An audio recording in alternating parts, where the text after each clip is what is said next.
All right, welcome everyone. That was the artist Vance Joy with the two songs Georgia and then Like Gold. So, yeah, let's take a look at the lyrics here and see what we see. So, in the first song, Georgia, this is about our connection with her, that Holy Spirit, that divine energy that animates and moves us. So, she is something to behold, elegant and bold. She is electricity running to my soul. So pretty self-explanatory there when you read it from that perspective. Of course, we could look at it from a simple love song to a woman. And it is that. And so much more. And I could easily lose my mind. The way you kiss me will work each time. So we have to be willing to lose our mind, to let go of the continuous thought pattern and always being wrapped up in those loops in order to let her in. So I could easily lose my mind.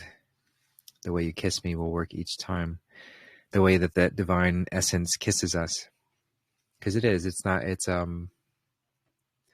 very challenging to maintain that continuous connection. And of course, that's what we're doing is attempting to maintain that. However, it is more of like a kiss. It's more of a momentary, at least at first, certainly it's more of like a momentary interaction.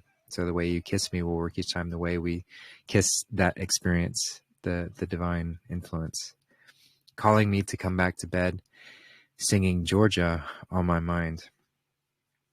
So come back to bed as in come back to our centered space, come back to that state of meditation. And it doesn't mean necessarily to be in, a strict lotus pose, legs crossed and all of that. There's nothing wrong with that. However, being truly in that state of presence at all times, here and now. So she's calling me back to bed, singing Georgia on my mind. Now, Georgia, I had to look this one up, but Georgia is like it's a derivative of like a Gaia. So it's very much like an earthly name. It actually stems from the Greek Yorgos, meaning farmer or earth worker, because geo is earth and ergon is work. So Georgia is calling us back with Georgia on my mind is like the essence that she provides, grounding us back into this physical experience. And she is Mother Earth.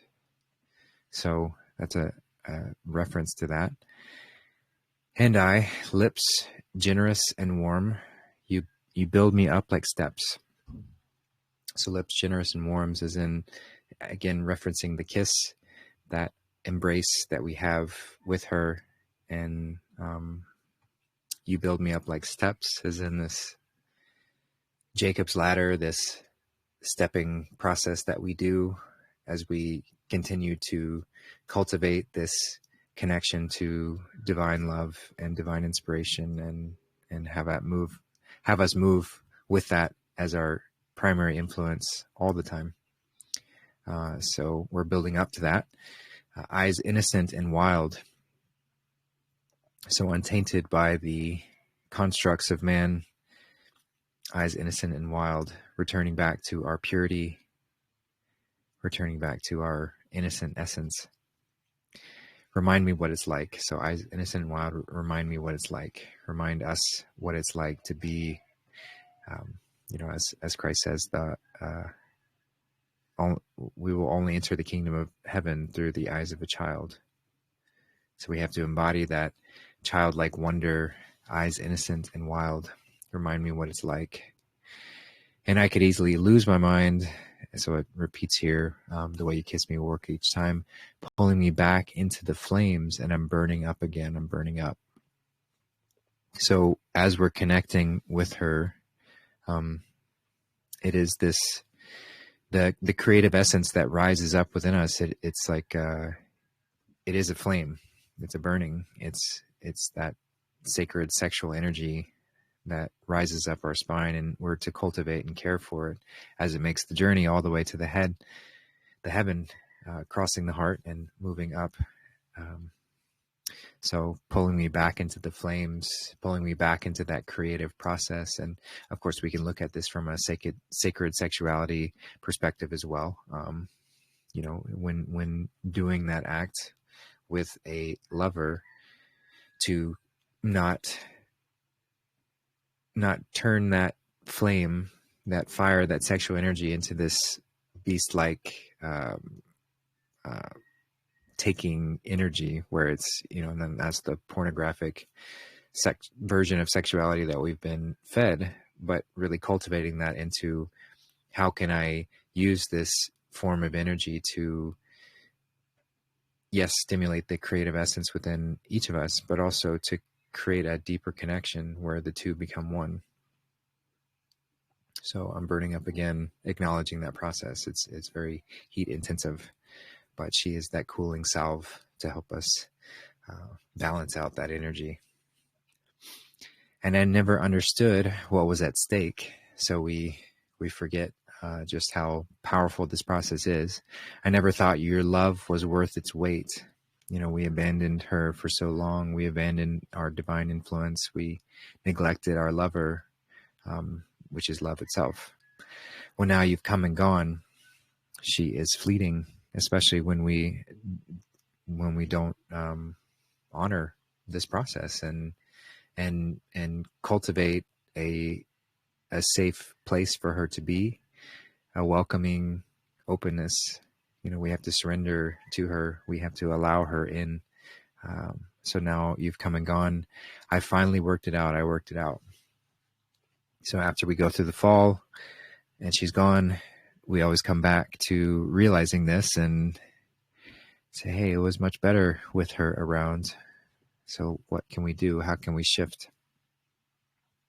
And then we have these moments of, internal wrestling. I never should have told you. I never should have let you see inside. Don't want it troubling your mind. Won't you let it be? So falling into the patterns of shame and guilt, and trying to hide our nakedness, trying to hide our shadow, trying to hide, that fear can creep in. And so I see these two, because it repeats it several times, 4 times, maybe signifying the fourfold nature of man, the cross. I never should have told you. I never should have let you see inside. Don't want it troubling your mind. Won't you let it be? So that sort of grappling we have with guilt. At least that's what I get out of these verses.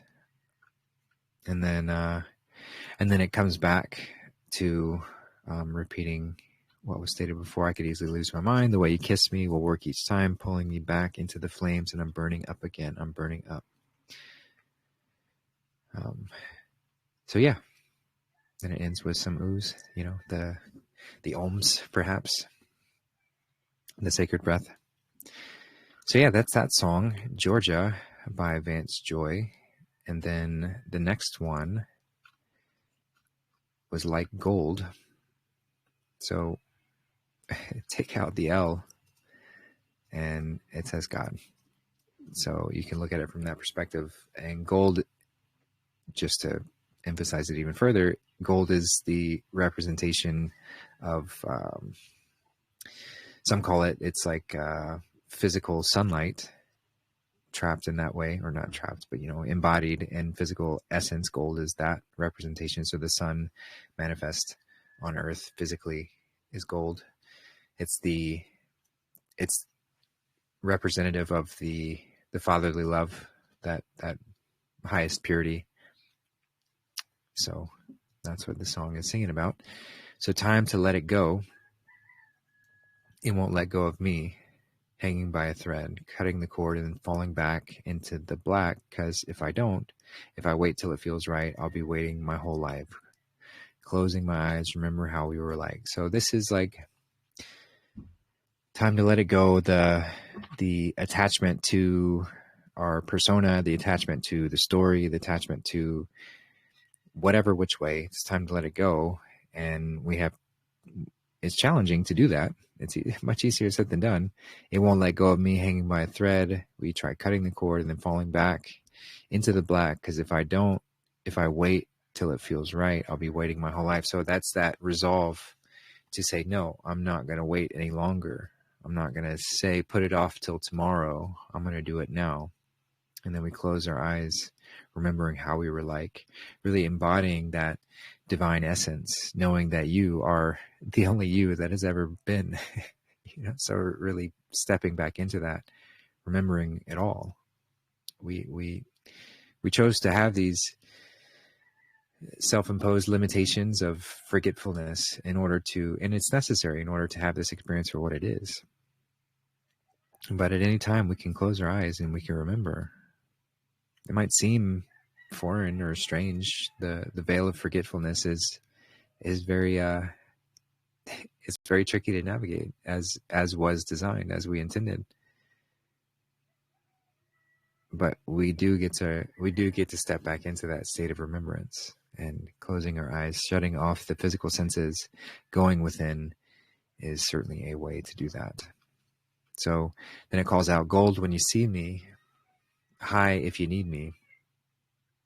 So calling out to God, babe, that's the way it was. And babe is another nickname for the divine essence, for God, for the Holy Spirit, for the movement. So babe, that's the way it was. That's the history. Blue, how we used to roar. So blue is the going from red shift to blue shift. Red is the lower realms. That's why hell is represented by red, because if we stay in the lower chakras, which are the reds, red, orange, yellow, and we never come into the green, which is the heart-centered space, the middle earth, that middle space, and that's the platform to stand on so that we can reach into the heavens. But if we stay locked into lower levels in the red, then then that's what will manifest, is that hellish reality, and we have. So this is sort of reminiscing on how it was, how it used to be. Blue, how we used to roar when we were activated, when we were stepping into our full Christic self, transmuting that energy and bringing it up. I mean, just imagine a whole earth of Christ walking around. I don't know how I mean, it's hard to say because we've always been, and so who knows how much of the earth was fully Christed beings, and is there even a dividing line as to when one becomes fully Christed, or is there always a continuous growth and stepping into that full Godhead self, all the way up to the point of just oneness. So blue, how we used to roar like an open fire, when we had that fire cultivated and shining bright within. That's the way it was, but that's history. So reminiscing on when we were at our pinnacle, our height, before we fell. So then it repeats. That's the way it was, but that's history. I have a memory. You're visiting me at night, climbing in my bed. You were so quiet that you never woke me. I love the way you could see the good in everything. But did we fuel the fire? Closing my eyes, remember how we were like. So another interaction with the divine. I have a memory. You're visiting me at night, climbing in my bed. So the divine reaching out, climbing in my bed when we're in that state of stillness. You were so quiet that you never woke me, because it's not a physical thing. It's within us. I love the way you could see the good, God, good in everything. But do we fuel the fire? Yes, we do, to answer that. Closing my eyes, remember how we were like. So again, coming back to that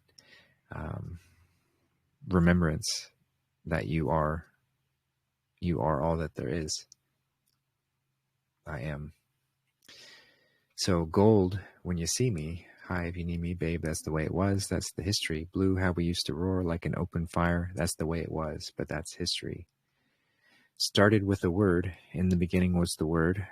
Now, look at where we are. Everything we've done. It's there on our faces for anyone willing to read between the lines.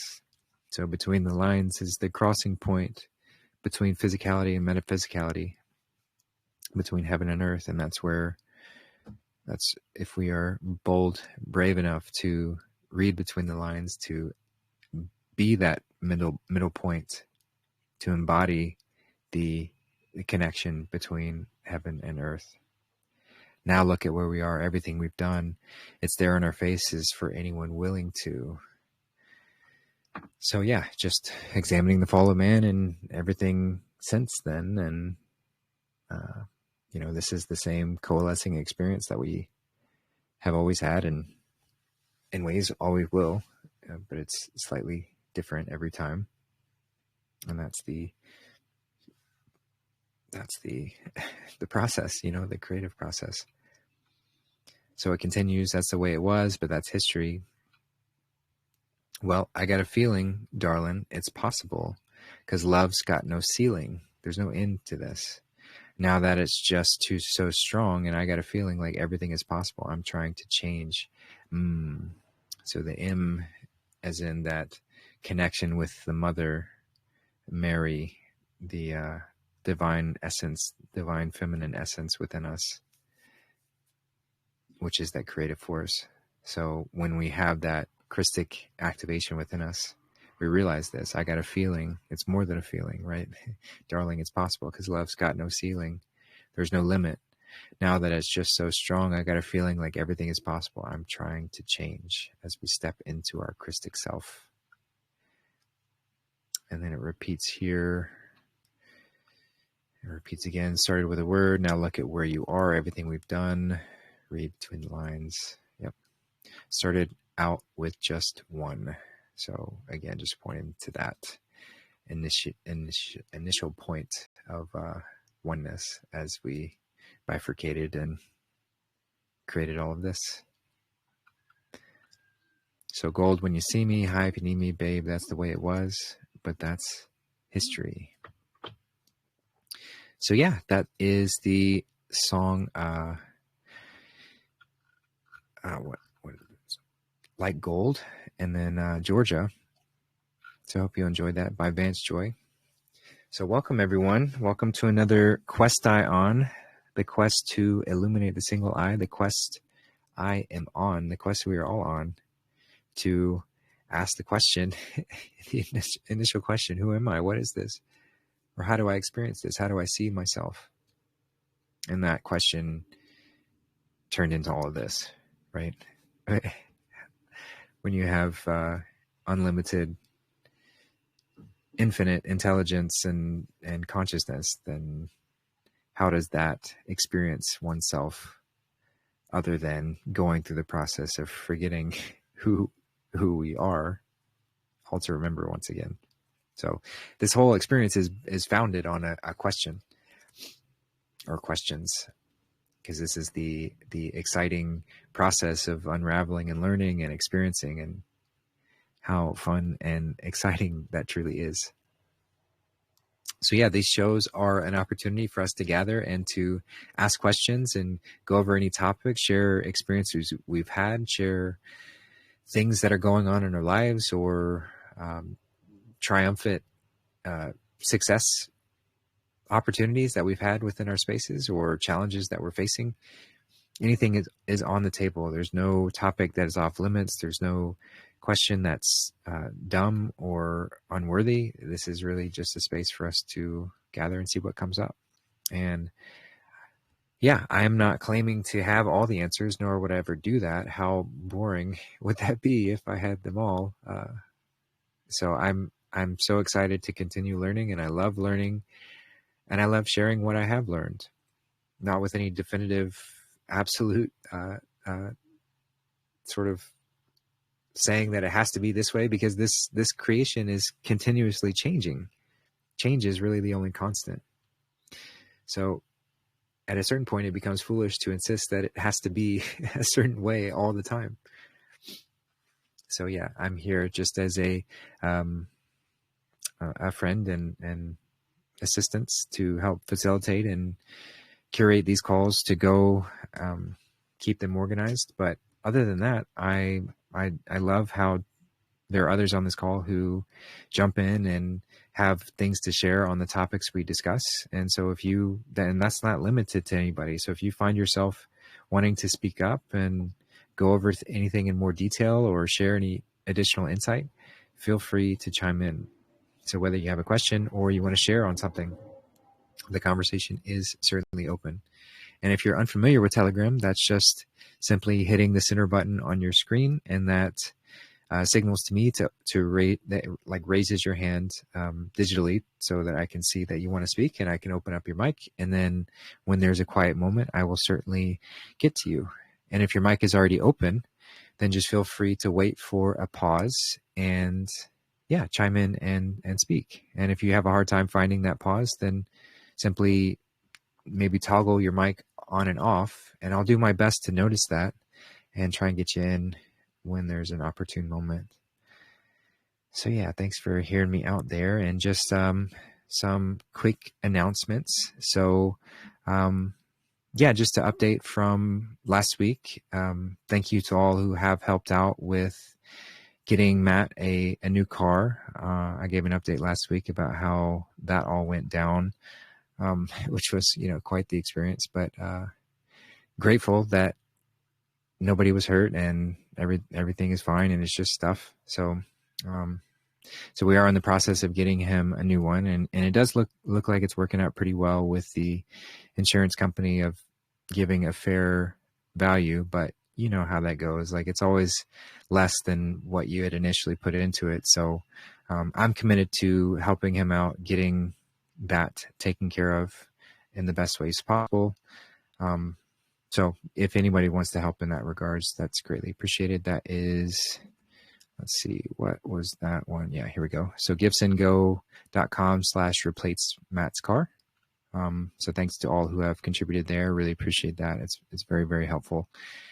So thank you for any assistance there. And then there's also just want to remind everyone that I am still in contact with Bali over in Uganda. I am still helping them out, trying to cover needs that they have come up, and they are happy to, continue sharing updates on their channel and ways that, where those funds are going and how it's helping the children stay happy and healthy and taken care of when they don't really have much else to go off of. So if you want to help out there, this is the Gibson Go for that, where you can donate, or you can simply send it to me any which way, and just make sure to specify that you'd like it to go to Bali, or if you want to go towards Matt's car, or however which way, you can always go that route as well. If you don't like the platform Gibson Go, you can always do other means, other methods. So thank you to all who have supported in that regard. That's very appreciated. But the costs are consistent, and it's not like a lot every month, but it's certainly more than I can afford, because I too am also 100% donation supported by you guys. So thank you to all who do contribute and help out with keeping me going. I keep my cost very, very minimal. I'm not a big spender. I don't think many people would be able to live on the amounts that I do spend every month. And I do that because I want to focus on making sure I can get this message out and make sure I help people in the best ways I can. And it's through your support that I'm able to make that possible. So I don't know why that's not loading. So here's my contribution page. If you do want to chip in, do you want to help out in any which way? I don't know why that's not loading, but justincarpenter.org/contribute, and you can find all my links. I'm going to add a couple more here. Yeah, there was another, I think it's called Wise, another platform that I just signed up for that's helpful for especially coming from like the UK and other European countries. So I'll make sure to get that information up here, and then also buy me a coffee. I forgot I still had that. Still forgot I had that platform. So I'm going to put that one up here too. I had some issues with Patreon that do seem like they've been resolved. So it does seem like it's a better option now, but Patreon had this weird issue where if you got the Patreon app from the Apple store, they charge like ridiculous fees that way. And I did get notice from Patreon that they have since changed that. So that has been updated. Hey, Lila, did you have something you wanted to share? Your No, mic is sorry, open. just accidentally hit that. Sorry about that. Oh, it's okay. Yeah, so just a heads up there. Thank you to all who have helped out. It's greatly appreciated just to help keep this going, keep the expenses that help me do what I do, keep it going. So appreciate you there. And yeah, I think that's about it as far as announcements go. So we'll just go ahead and dive into the show and see what comes up. So I do have written questions that I can go over of people who have sent them, throughout the week or whenever. And you're always welcome to send me questions that way. So any which way that you can reach me, whether it's a comment on another post or you want to send to me directly, my Telegram's the best way. That's my direct is at Justin Carpenter. That's my username. So Justin Carpenter, all one word. Just be mindful of scammers and imposters out there that are using my picture and they change the display name to whatever. Because anyone can copy that information, but the one field that cannot be copied is the username. So this is you check this by clicking the banner of an individual, and if they've set this, it's not set by default, but I'd recommend anyone who uses Telegram to set a username for yourself, because this is a defining attribute that cannot be copied. So mine is at Justin Carpenter, all one word, no numbers, letters, weird spaces, or anything like that. And so you can find me and message me directly there. There's links to contact me on my site. So if you go to the Connect page, you can find my about and then connect with me. I have links to Telegram, my Telegram channel, and then direct Telegram, but you can also fill out this as well and email me. This takes a little bit longer for me to get back to, but I do check that as well. So yeah, you're always welcome to send me questions there any which way. And that's a great way to do it. But I do love to give priority to those who are actually here on the show, so that if we want to have like a dialogue on the question and the topic, it's much easier to do that and a lot more fun. So I will go ahead and pass it off and see if anybody wants to jump in with a starting topic. Any question, share, anything you like.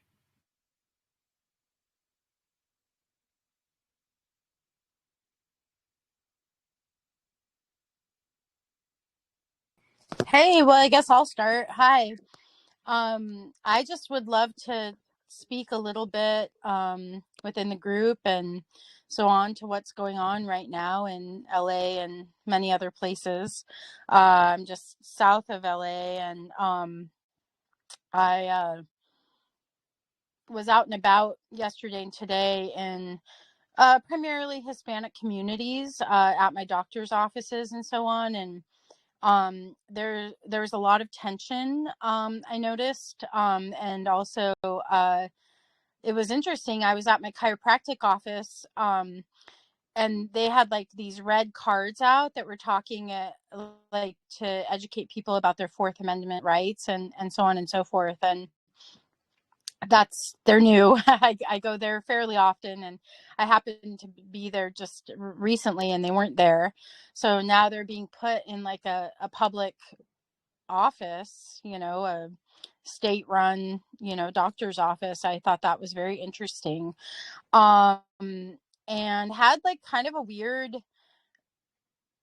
just, I'm not going to go into it really, but just sort of like have had some moments where like I was the only white person in the room, and It was mostly Hispanic people, which is interesting and has been the case whenever I'm going into any of my doctor's appointments or whatever. It's like I'm almost always the only white person that happens to be in the waiting room. It'll be full, maybe 20 different people, and they're all speaking Spanish, and which is like doesn't mean they're not Americans, of course, but it's just been really interesting to feel this energy. And like I've witnessed a number of people looking at me and scowling, and sort of like, and of course that's just anecdotal, but it does seem as if this racial tension is sort of coming to a forefront, especially here where I'm at in California.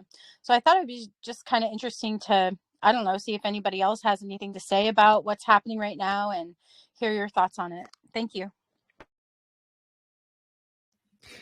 Yeah, thanks, Lila. Thanks for bringing that up. It's certainly been interesting to watch. I can't say that I have physical experiences like you're mentioning, which, as you say, it doesn't necessarily mean it's related, but it likely is.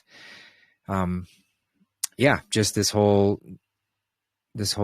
narrative of people being deported, and people viewing this as this tyrannical, oppressive force that they have to fight against, and even go to the point of rioting and destroying and getting quite violent. So yeah, I've been watching all the various feeds in various social media channels that are showing what's happening, and videos are quite wild to watch of just the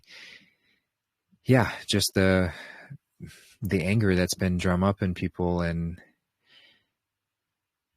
as far as like, it does seem like this is a big catalyzing energetic movement of moving us to a scenario where I don't know if this will be the one, but it does seem to be moving us in that direction. Everything is heating up, and as I've talked before on these shows, there is going to be some culmination point where either, I don't know exactly what it will look like, but what's been discussed is like a pseudo civil war mixed in with like a World War III or IV, depending on how you want to call it, and financial collapse, kind of all intertwined. I don't know which one will trigger the other, but that's kind of the crescendo of this movie that we're watching, which is, it's hard to say it as if it's just a movie, because that is something that does bother people, because it's very real. It's very real, and I don't mean to diminish or downplay any of the people who are being affected by it physically. But I will say that that's why Q says enjoy the show, because it is so much. It's definitely orchestrated, and it's not being orchestrated necessarily by the bad guys. However, there are some not so good intentioned people that are operating on a script that was given to them a long time ago. And the white hats, the good guys, are allowing that to unfold in some ways. We've talked about, like, this is where it gets hard to wrap around, especially if you haven't been following for a while. But this idea of you can't tell the people, you must show them. Like, if the white hats had wanted to fix this quickly, then in 2016, the military would have come out and they would have said, hey, we've arrested or executed all of these mass murdering psychopaths that were destroying the world. And here you go. Here's all the evidence. Here's all this. And I'm quite certain that based on people's cognitive dissonance, just in my own experiences that this would have been far too much to even look at or comprehend, to go from it that suddenly. So that's where the design of the Q plan came into effect. Is it had to be a somewhat slow process of unveiling just what was happening. And Q became the focal point in many ways to start disseminating that information, though information was really dropped everywhere. And that's why so many people, when they map their awakening journeys, it starts for them sometime in, whether it's 2015, 16, a big wave at 2020. And then it's just kind of been increasing from there, because the white hats were dropping information everywhere, and then using these events that the black hats were planning. So the black hats planned to do COVID. They wanted it to be they planned to do this whole race war, riot, Antifa, devolution, destroy the country from within.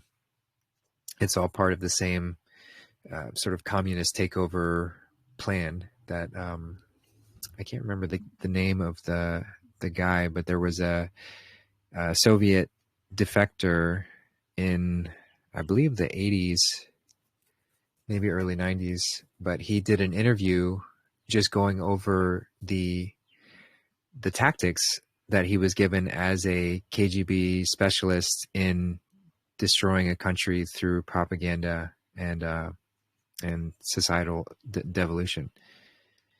So this was in the 80s, not really looking at anything happening, obviously not looking at anything happening now. And it's kind of chilling to listen to him describe this playbook, because it's like everything that has been happening.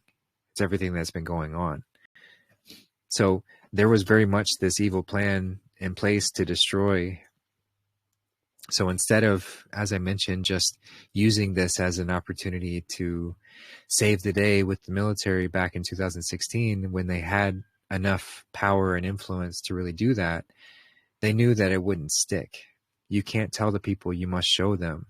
And so that introduced this whole plan of, which had been being worked on for quite some time, but it really kicked it into another level at that stage of allowing us to feel a sort of watered down version of that evil plan.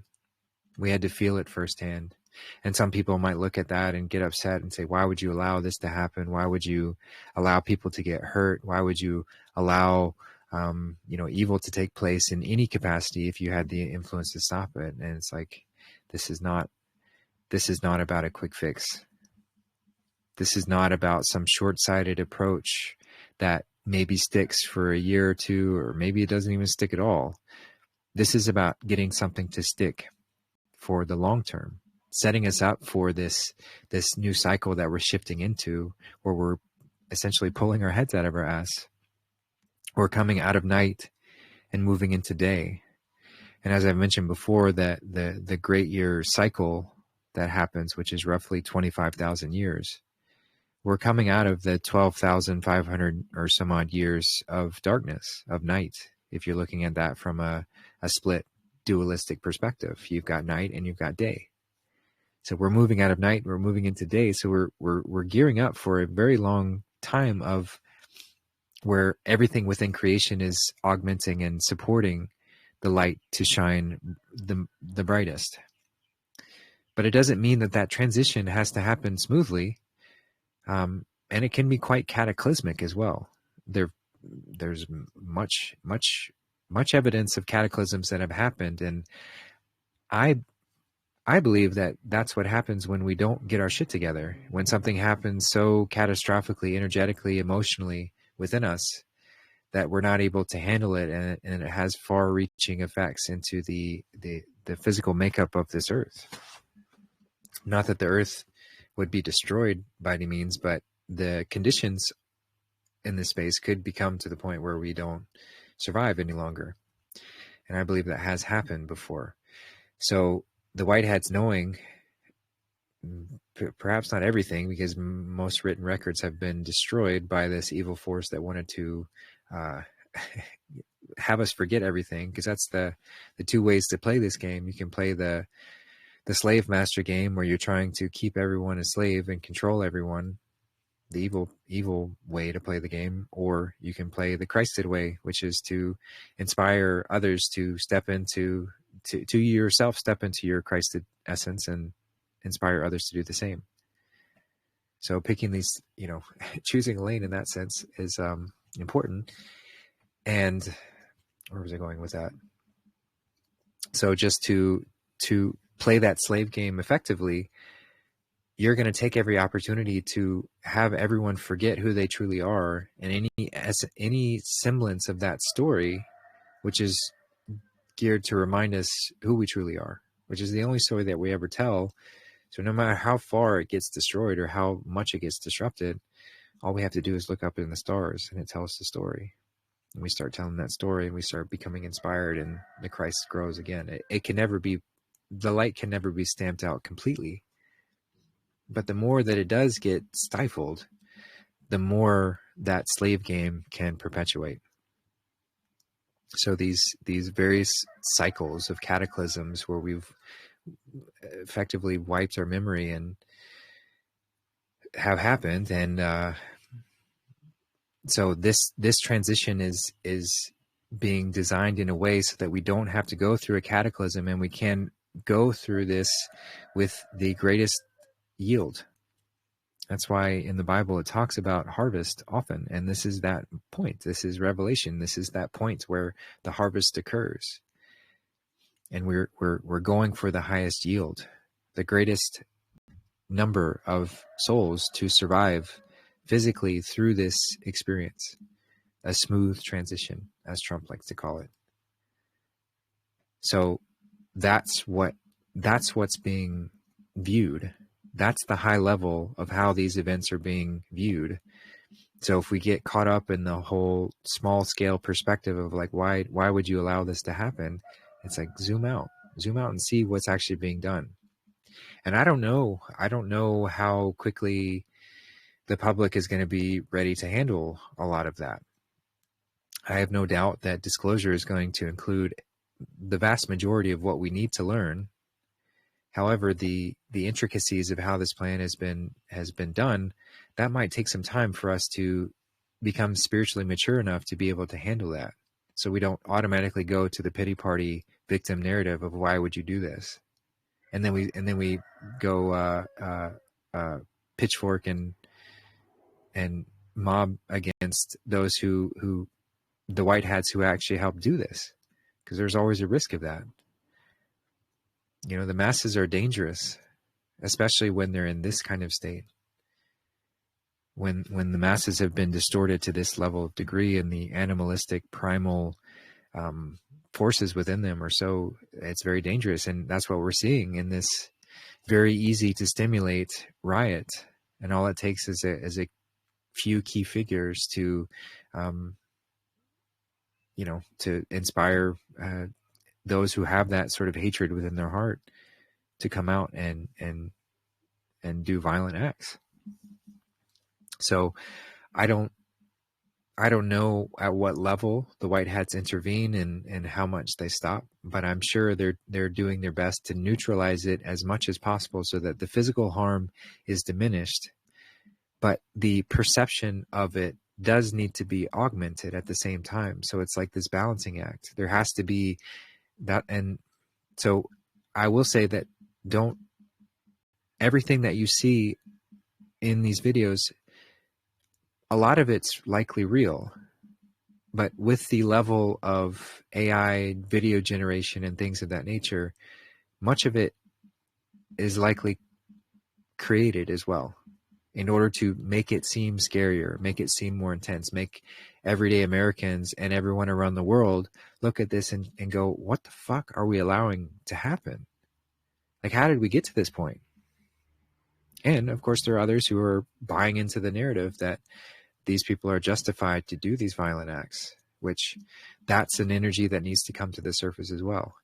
So it's having this wonderful catalyzing effect so that we can confront whatever shadows are within us and move through that. And it might seem messy, or it might seem chaotic, and it is in a lot of ways, but it's also necessary. It's necessary for us to go through that so that we can come out on the other side and reflect and learn from it and say, I don't want to live in a reality where that kind of thing is possible, where people are so strewn out and left out and beaten down and traumatized that they're capable of falling into this violent mess so quickly, to where we buy into these bullshit narratives that just take advantage of that trauma and that anger, and then we just become steered like puppets. These are the kind of lessons that we have to learn so extremely, so that we don't do this again. And that's why this has to seem, and it is, very real. It's very real of what we're experiencing. It's very real what we're going through to get all of that. So it's like, yeah, that's the gist of it from a sort of high level view. And then, yeah, it does seem like it's accelerating with the talks of, it's popping up in more cities around the country. It's popping up in other places in the world. So that's giving more credence to people saying this is being orchestrated, and it is being orchestrated. At the low levels, it's being orchestrated by those who genuinely want to do harm and cause wide-scale destruction. But above that, all at the higher levels is all white hats. So they're just simply allowing things to go following the script that had been set for a long time ago by those who wanted to do evil. So it's a tricky balance, and I'm grateful that I'm not in a position to be making decisions like that, and but I'm so grateful for those who are sacrificing themselves to make those kind of hard decisions, of watching people get hurt, and knowing that it had to be done this way so that more people don't get hurt. It's like, it's a balance. So yeah, and then we have the military parade this weekend, which of course is no accident. The timing of that, these two clashing forces seeming to come to a head in just a couple days. There's no accidents there either. So as I said, I don't know if this is going to be the one that tips the scales and pushes us over that limit, but we're certainly getting a lot closer, and it could very well be. So buckle up, buttercups. It's time. But again, at the same time, it still could take longer. We've all gotten caught in that anticipation, getting attached to, oh, it's going to be tomorrow, it's going to happen on this day, and no man will know the time. This is truly a divine unfolding plan that shifts. It shifts as it needs to, and those at the top, even the highest with the most information, are continuously evolving and shifting based on what needs to happen at any given moment, all with the same objective of the greatest yield, the greatest number of souls that will make it through this transition unscathed, or relatively unscathed, at least surviving. And those that don't, it's okay. Like, death is nothing to fear. Death is no end, and everyone gets an opportunity to try again. So yeah, the great topic to start us off with. Thank you for bringing that one forward, and I'll just leave that there with my thoughts and see if anyone else has any.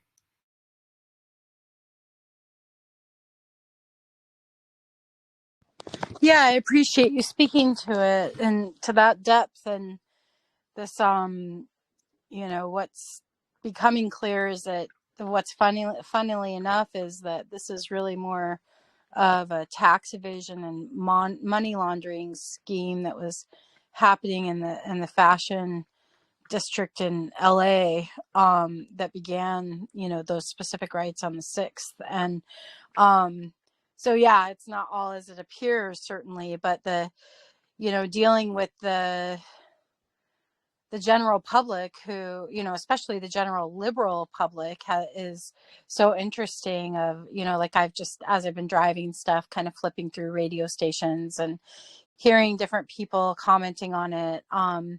And the liberal perspective of, how can they be doing this to, little landscapers or,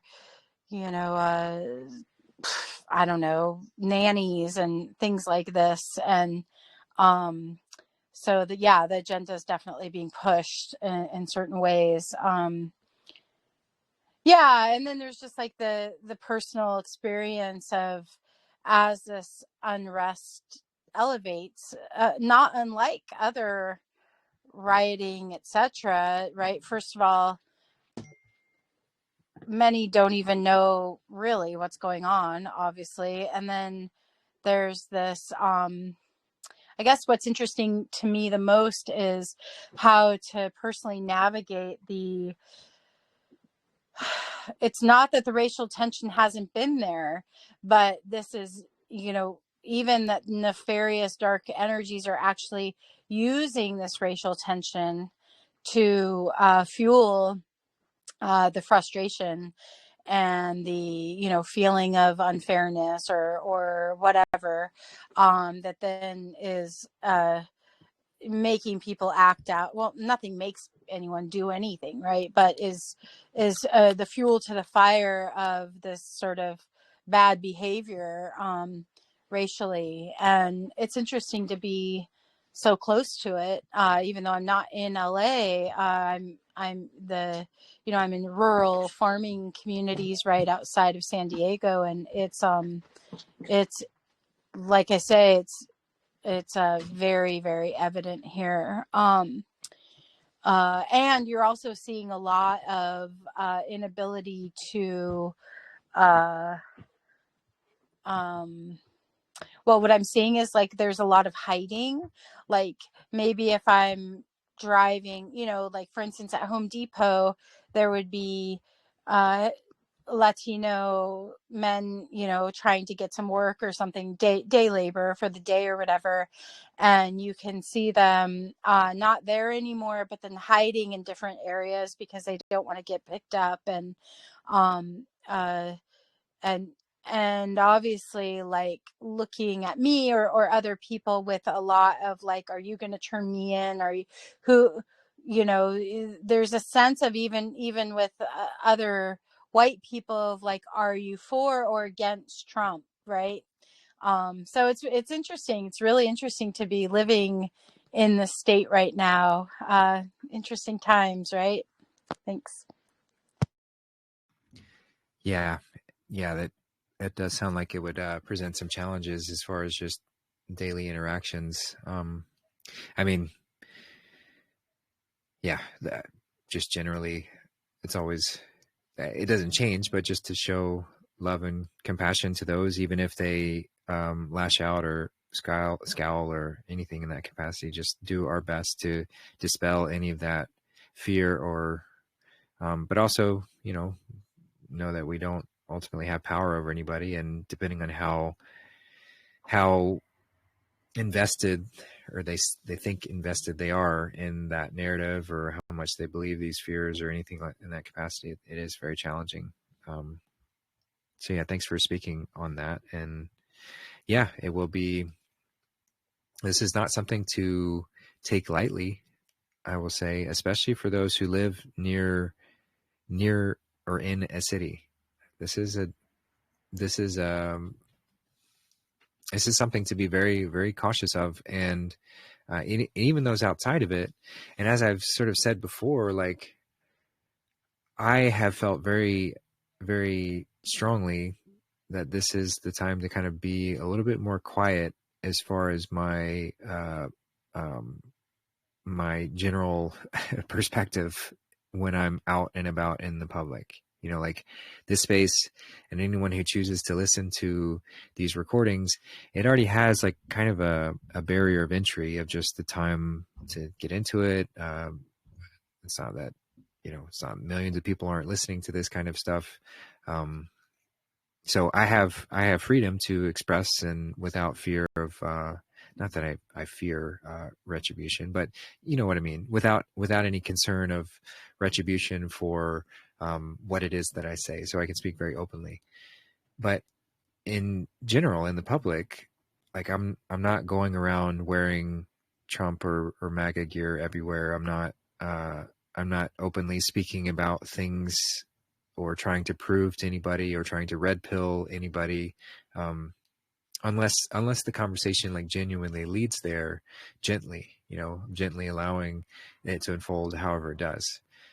But being very cautious about where people are and where people sit with that, and just connecting on a very basic level, which there can be so much beauty in that very basic level of connection, of just giving someone a smile, a hug, a warm handshake, whatever, just to help ease that tension and not add to it.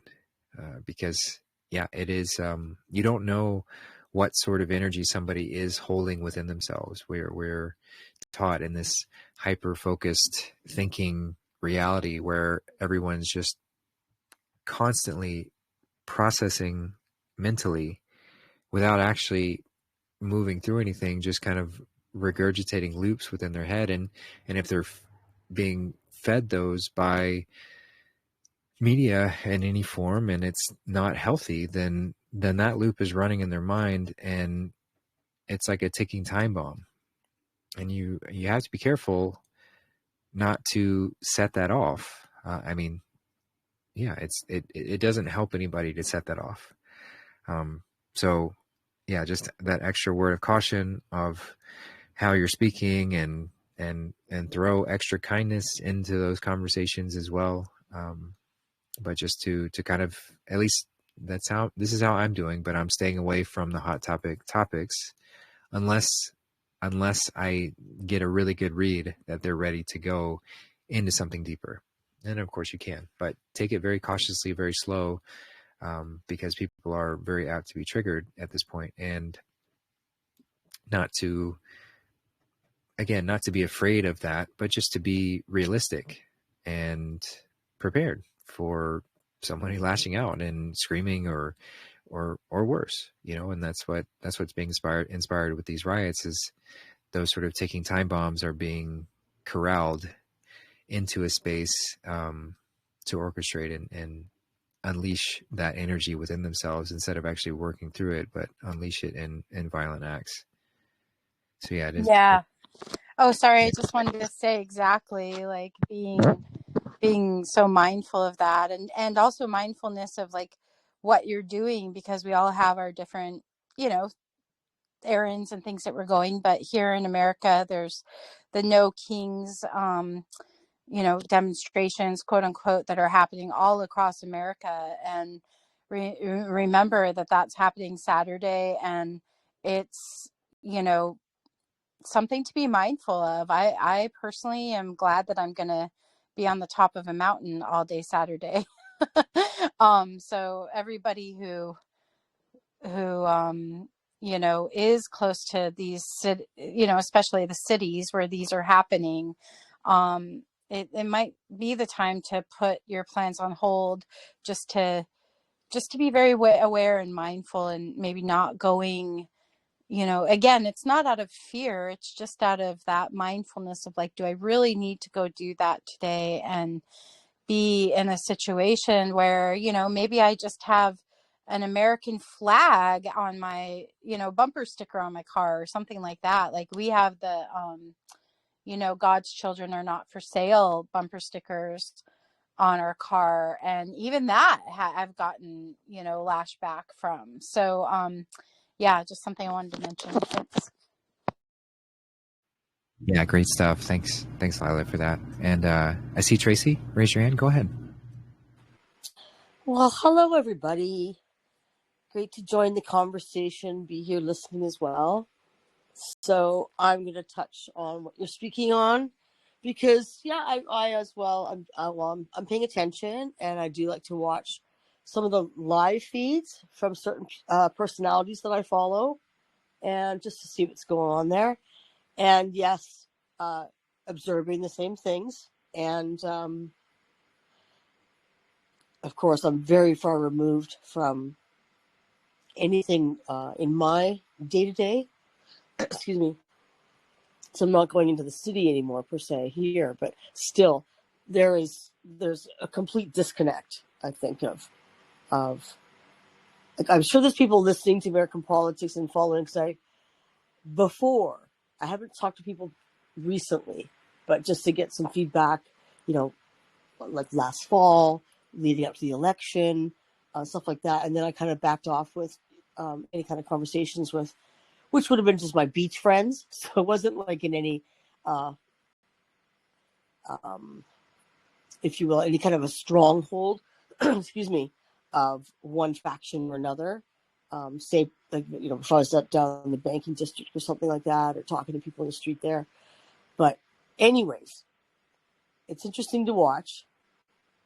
And I do remember I'm not sure which Q drops it is, but there's a lot of people on X, you know, assessing stuff. So I listen to some, you know, observe some of the channels over there and their takes on things, and who they're pinning it on, who's paying for this, all this kind of stuff. You know, it's all these different, you know, players in the movie, if you will, that I view it as.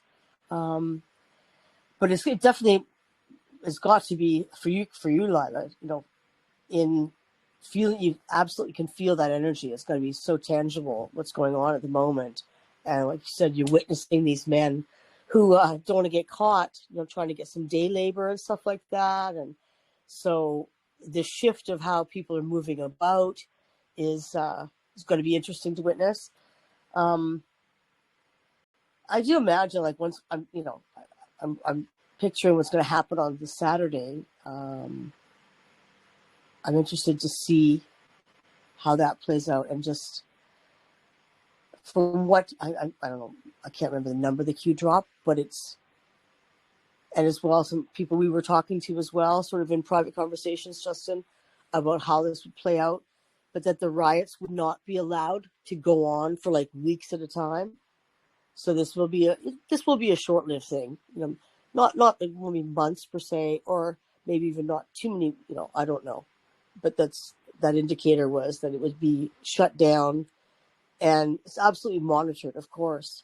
And it is hard to watch. There's people, the level absolutely is noticeable to myself, is the level of people's anger and how triggered from just, you know, having simple conversations. Still, they always have been, but there is a new level of, I don't want to describe it as hate, or is it fear, but it is so ratcheted up. It's quite something to see. And it is uncomfortable to see these people this agitated, you know, and knowing what's behind it and how fabricated it is. But yes, it's crucial to see, to sort of, whatever it's going to bring out in each individual, that needs to happen. Yeah. That type of the manipulation, if you will, to get people to move through whatever it is they specifically need to move through. So it's fascinating to watch. Yes, it's uncomfortable to watch, but yeah, I'm grateful, very, very grateful to be able to observe it. Now my new location here, where I've just moved to, so it's been 1 week already. So literally, when I was speaking last time at this exact same time, I had not slept for a couple of days. The movers were coming in about 5 hours. And here I am a week later, and I'm laying on my little bed under my mosquito net, and I'm able to feel completely different energy than I was feeling. Because, so being able to now have a calm and safe space to watch this from as it unfolds here in this region. I'm very interested to see how that's going to play out. But I am in quite a very quiet area, a very kind of little, very tiny little neighborhood. It's very small, just one road that comes to the end of my exact location of my house here is like a little dead end. of this tiny little neighborhood. So there's not much around me. So where I was before, what I was sort of anticipating, being in a gated community of 10 different towers and a housing community on a peninsula. There's a few communities on a peninsula, so absolutely the numbers were different that I would be engaged with on a day-to-day basis, like right in my kind of in my face, something that. But here I'm very remote. I didn't realize how remote until I've now sort of got my bearings a bit and went into the town on my bike. So that was a success. I'm literally a 5-minute bike ride to the little town of Saikung, and all the different fruit and veg vendors I've been able to suss out around the neighborhood, because they used to have them kind of localized in this one spot in this one building. And I'm thinking that from COVID, a lot of the robust community has died off, which was quite something to see. But I was able to, because I had my bike, kind of go around, and I was just finding one place after another of things that I needed and stuff like that. The drugstore, get me some, stock up on Vaseline and stuff like that. It's just all the things I have to stock up on. But I was able to find everything that I need, and it's not too treacherous of a road. It is a highway technically, but it is really close by. So I'm really, really stoked about that. But it's a very, very quiet little place, and it seems completely unfazed and untouched from in a very unaffected way. People are it's very chill vibe, like super chill. I'm actually very surprised at how chill it is. People have talked about that. I have not spent time out here myself, so that'll be interesting to see. Like, it's not going to be a sort of a massive hub of, where, for example, when this all goes down, the concentrations of different pockets throughout the city here, where there's just massive, 80-story, I don't know how many units, thousands of units per building kind of a thing. So the density of the population and sort of how the crowds will be reacting in some way, I picture that I would be involved with larger amounts. Now, I won't be. I'm here in a very, very, very remote area, which I'm pretty stoked about, I have to say. I was preparing to just be around, the reactions of, large groups of people. So here it'll just be a few. And I'd like some advice, as my sort of usual way of engaging on these topics is not that I just blast people with it, but because of the topics, the information can be a bit startling.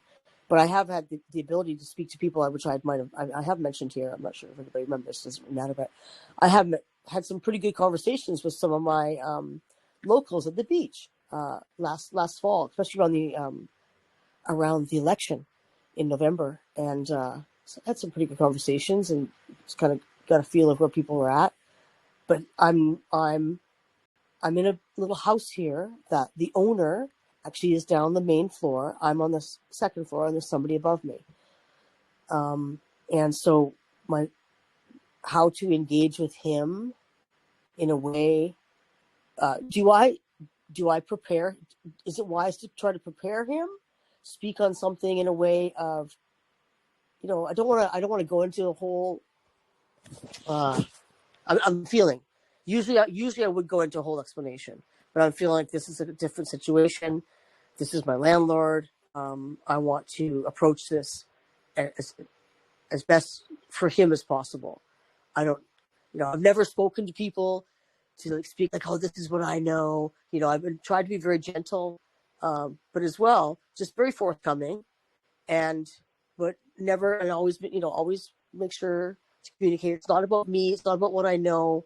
I'm just trying to convey something, but to make people aware of it, aware of the situation, and to I have spoken to others, like when I was in the tanning place. I haven't been there since last December, but I used to speak to them over a period of a year, because we were anticipating stuff happening, right? So I would sort of fill them in a little bit and go, and ask, give them a bit of information, specifically how to prepare, not just all about the ins and outs of who's who and what happened and all that. A little bit about the children, but mostly about what I was just saying, that I was studying it. I wouldn't go into cases or too detailed information or anything like that. So I was very careful about how I was wording it. But I'm also, as my personality and human design is that I'm to initiate and inform, and it is something that I can see as I'm doing it. I've been able to gauge people's reactions and energy and stuff like that. And people have been pretty willing. Right away, you'll see if someone's willing to listen or not, if they tune out right away or not. And so I would never push it. I was never pushing myself on anybody. I've been very careful of that, very mindful of that. But this situation is with my landlord. So I'm wondering pardon me. Sorry, excuse me. I'm wondering, do I initiate it to just give him about, a warning of how to prepare, make sure you have, water, foods and stuff like that, and just give him a bit of a heads up of why to prepare, but don't go into too much depth, or should I not say anything at all and just let it play out, and then be there afterwards, kind of a thing. So yeah, so what do you think about that? Yeah, it's a great question. Thanks for sharing the update, and I'm glad that everything's working out in your new place. It sounds like it's turning into be a nice little sanctuary, which sounds lovely. But yeah, it's a great question, and what kept coming up as you were saying that was just using the Socratic method. So that's how I like to engage and kind of test the waters of where somebody is just ask open-ended questions about the topics that you're speaking on, and that will reveal the depth of where somebody really wants to go or what they're able to handle and hear. So the whole world's paying attention to what's going on. It's not, I doubt anyone is, I doubt many are completely isolated from what's happening and the general feeling and the sense of unease and tension that's rising in various spaces. And so, yeah, just asking open-ended questions about how they feel about certain things, or if they've seen a certain something, to sort of open it, if they've seen what's been going on or any of that. And then based on their response, what they say will give you a good idea just how much you can share on that. And then follow up with, instead of suggesting, if you want to talk about just being prepared for things, instead of suggesting what they do, based on that response, you can just say, well, yeah, I think just an example, you ask like how they're feeling about the riots going on and whatever, or you don't even have to get that specific, just the general, just the general feel of unease within everything. And,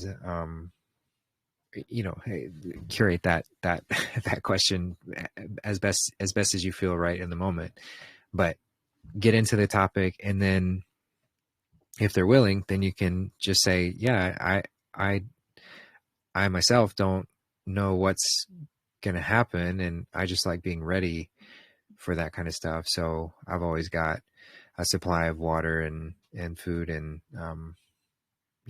and just a general awareness of where I am, just so in case something does happen where we lose communications, you lose the internet, lose whatever for whatever length of time, I'm ready for it. And so if you just put it that way, then it doesn't put any like pressure on them to hear it or take your suggestion. You're literally just sharing what you're doing. And if they're inspired by it, then they can take actions themselves. So that's how I would approach something like that. Of course, with building rapport is so important with any relationship anyway.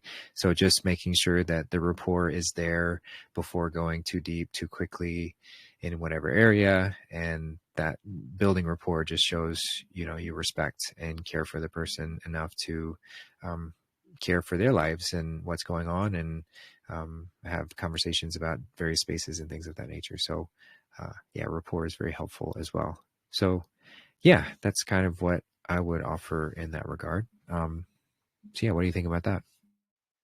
Yeah, that's a good suggestion to just suggest what and lay out kind of my feeling of, and you know, maybe to bring in, not to bring up like a whole bunch of fear up, you know, trigger any kind of fear, but still perhaps mentioning the COVID situation, how we were all kind of caught off guard, that kind of taught me to sort of be in a state of a better state of preparedness, you know, without having to mention my involvement with any of these groups or anything like that, because that's, you know, something that could be spoken of later on. You know, like, oh, I'm kind of studying some things with a group of people right now, and we're learning about this stuff. Is how I usually present it.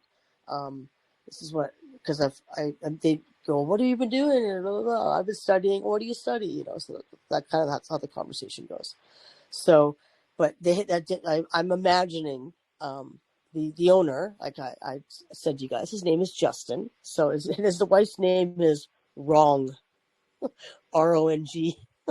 Anyway, and it's cute. She's very nice, and they have a daughter. They have a teenage daughter. So I imagine they're they're from the UK, or at least he is. She might be from here, and he's somebody from the UK that came here and they met here. I'm not sure. I don't know any history yet. I just don't want to make any assumptions, but it sort of looks like that. So it's kind of happens a lot here. Anyways, and yeah, they have a beautiful daughter. I've only seen her from afar. I haven't actually been introduced yet, but I imagine they're kind of probably, you know, following the narrative and might be more on the liberal side. I'd be pleasantly surprised, but probably a little more shocked to say if I was to hear that they were a Trump supporter. So, but yeah, it would be interesting to sort of to get to know them, you know. But because I know what is, I do believe something is approaching soon. Yes, but don't want to, you know, give any sort of energy towards sort of timelines or anything like that. But just like I said, the general awareness, general readiness is something that is good to be, and that's what I'm embodying now, that kind of a thing. So, you know, as I sort of sees me going out to do some errands and stuff like that. Anyways, I will use that Socratic method. That's a good way to do it, instead of me coming to, oh, this is what I'm doing, blah, blah, blah. So it's more to get a feel of, yeah, it's kind of more intimate of a setting for me here, which is something that I am not comfortable with in terms of how I socialize. I've been able to have quite a barrier with where I was living before. So, and being able to remain quite private and only engage when I'm wanting to. But still, like I said, you are around. I have to walk through an area to get to a gate. So you know, it's just a very natural thing to be, you know, you engage with people to and fro as I go do my thing around there. And at certain times of the day, there were different groups of people that would frequent their workouts and stuff like that, dog walkies and stuff like that. So I would see there's a pattern of sort of certain engagement with some people, but I won't have that here. So this feels much more intimate. That I'll be getting to know people on a very one-to-one basis. But there's only a few of them, so it's not like there's a group to blend into, if you will. So yeah, I'm just kind of feeling a little like I know myself, and I want to be careful how I step forward. I don't want to say too much or do too much, any sudden movements, because it's with just a few eyes on me at a time, as opposed to like a group of people, if you will. Does that sort of make sense? I'm not sure if I'm making sense, but just the feeling of this kind of intimate, getting to know each other is a little bit different for me in my living situation. So, and also just, Anyways, I'm sure everything will be fine. I'm looking forward to getting to know them. And, like I said, I'm really excited to get to know my area a little bit more. I've kind of got my bearings a little bit, but I had been able to take a sampan boat after I ride my bike about just under 5 minutes to the pier that's part of one of the biggest marinas. So I'm literally on the edge of a giant marina. And the inlet that I'm at, just like with this kind of far corner in it. But when I drive back out to the road and get back down to the pier, there's sampan boats that pick you up there and take you out to a little beach called Trio Beach. It's very tiny, but it's a nice situated spot, and water's really nice. And so I've been able to go out there a couple times and swim and hang out a bit. We're getting a bit of our rainy, stormy weather, but hasn't been. I think there was a bit of a threat of a typhoon, but nothing has come through. So I'm not sure if something's on the way still or not. I haven't really been paying attention. Just kind of doing my thing and puttering around and getting unpacked and stuff like that and cleaning and stuff. So getting it done slowly feels really good. And observing the wildlife around here. So I had mentioned to some other friends here that I got greeted by a family of wild boars, and that was adorable, but I have to stay away from them. But they're kind of far, just off my terrace, but they just came up really close recently. So, and there's beautiful birds around here, lots of butterflies too. So it's really lovely. I feel really grateful. And I feel very grateful to be situated here. And it is, as well, like I said, it's such a quiet little road. It is so quiet, and the frequency and the energy is so peaceful. It's amazing. I'm very, very grateful. So so thanks for letting me share. And that's it. That's all. Love you guys.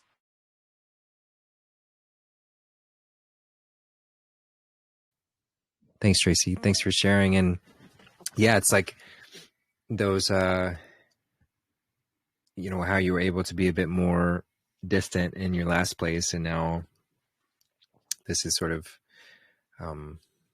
pushing you into situations where you might be more open or engaged with those you're living around.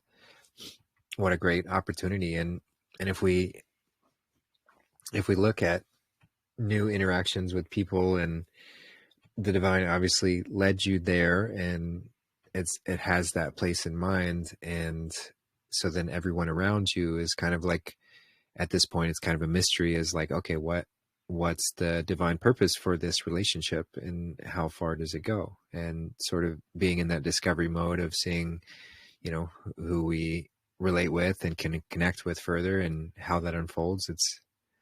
It's a never ever expanding adventure. So I'm excited for you as you embark on this adventure in that new space. And thank you for sharing. So I'll just pass it off and see if anyone else has anything they want to jump in with, either on what we have discussed or take us in a new direction. Oh, I just wanted to add, I shared a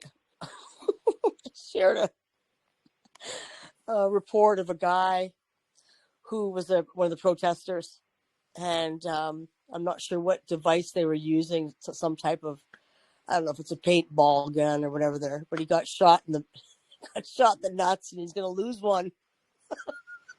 I shared it in JC Family. Sorry, a bit naughty of me. Should be laughing at somebody, but these guys kind of have it coming sometimes. I don't want anybody harmed. All right, but that one is kind of funny. Yeah, there have been a few examples of people. It's like, play stupid games, you win stupid prizes, kind of thing.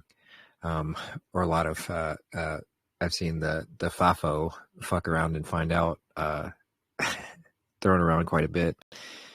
Yeah, people just being, I don't know, like expecting there not to be consequences for stupidity and going into dangerous situations. And yeah, it's not, I don't take any pleasure in someone else's suffering, certainly, but you also can't help but laugh at the ridiculousness of the situations at times. And yeah, those non-lethal bullets that are used, they are no joke. It's not paintball. It's like a rubber bullet that's fired out of a real gun. And yeah, they hurt. I mean, I've never been hit by one, but I've seen the bruises that people can get after getting them. And I've played paintball, and I know what those bruises look like, and they're nowhere near as big as these rubber bullet impacts. So it is intense. So yeah, again, another reason to just avoid those areas, avoid these situations, because yeah, it's not worth it. So yeah, thanks for that, Tracy. And yeah, anybody else want to jump in? Have any topic, question, things to share? Feel free.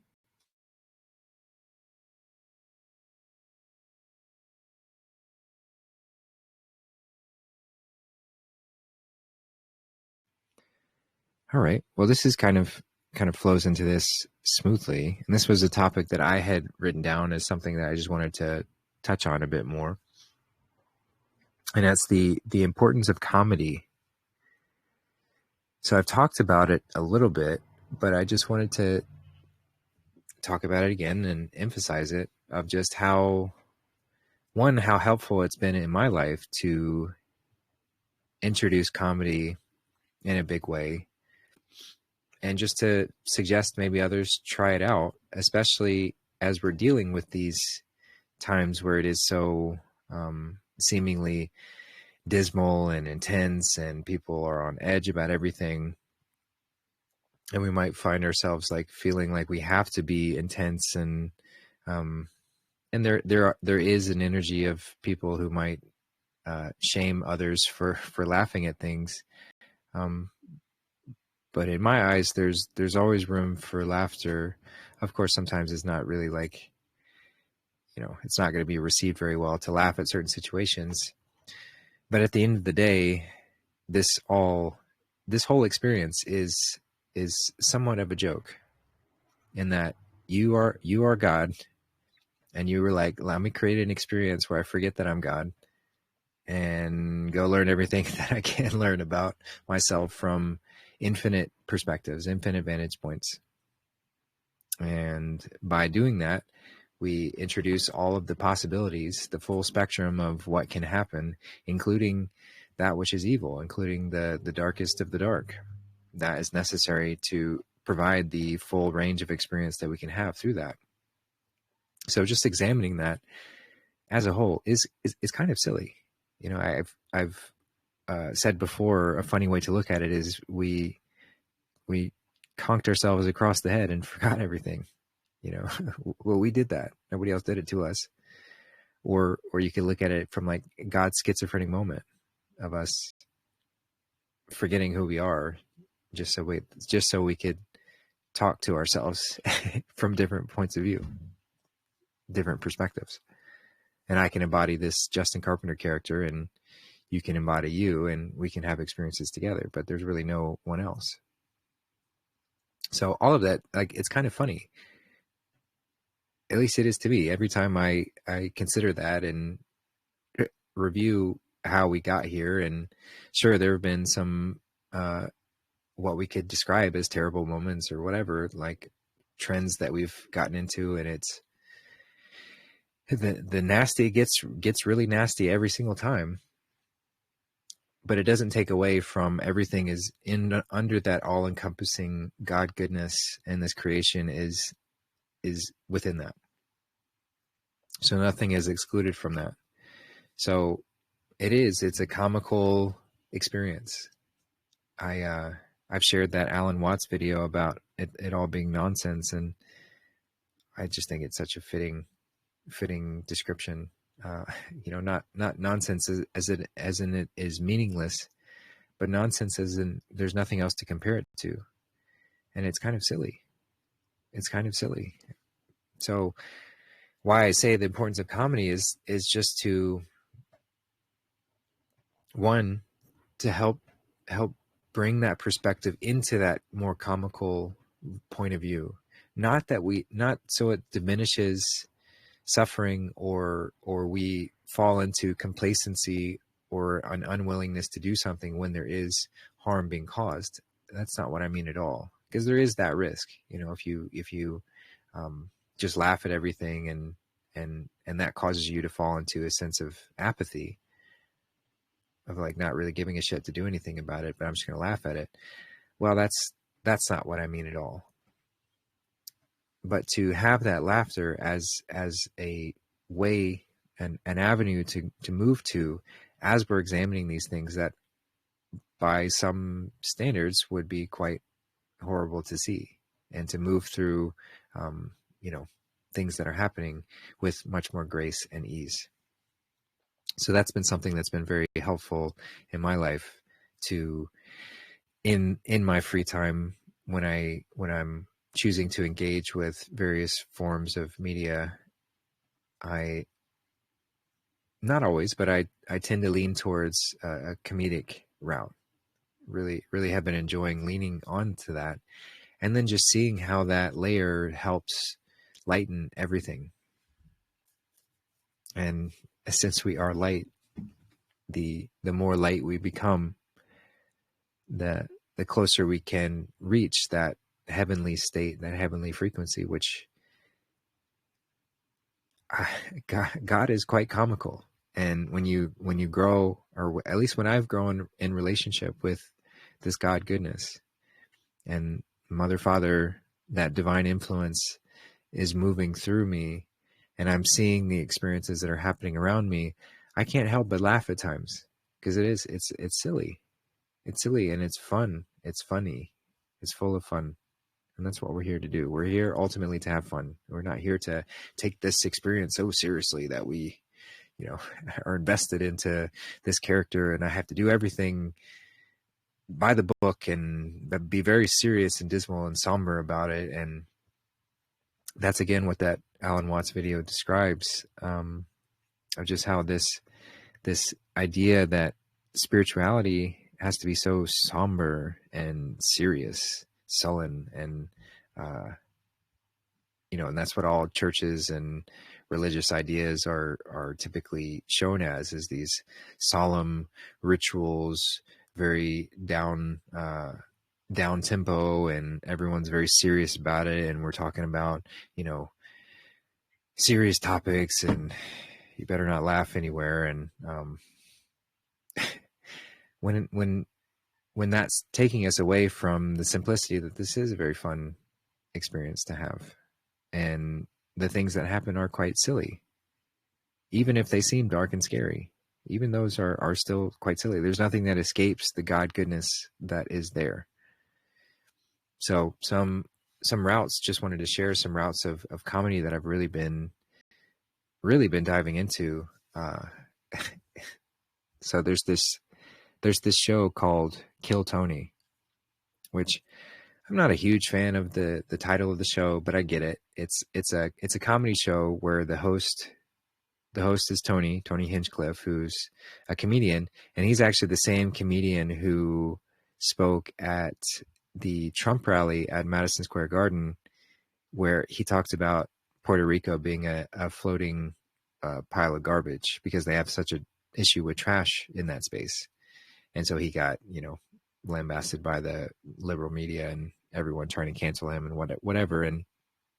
But you might have seen him in that space. So he hosts this show, Kill Tony, and it's basically where you have him as the host, and he's got his co-host, and then between one and sometimes up to three, a couple episodes or more, but usually no more than usually it's one or two guests will be on the panel.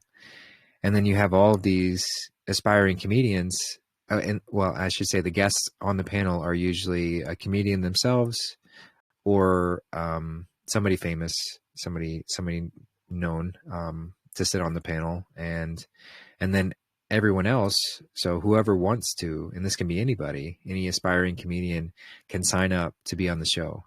And so he's got this big bucket that he draws names out of. If you get drawn out of the bucket, you have 60 seconds of uninterrupted stand-up time to speak to the crowd, the live audience that they have at every show, and the panel. And so, as you can imagine, some people do really good, some people do really badly.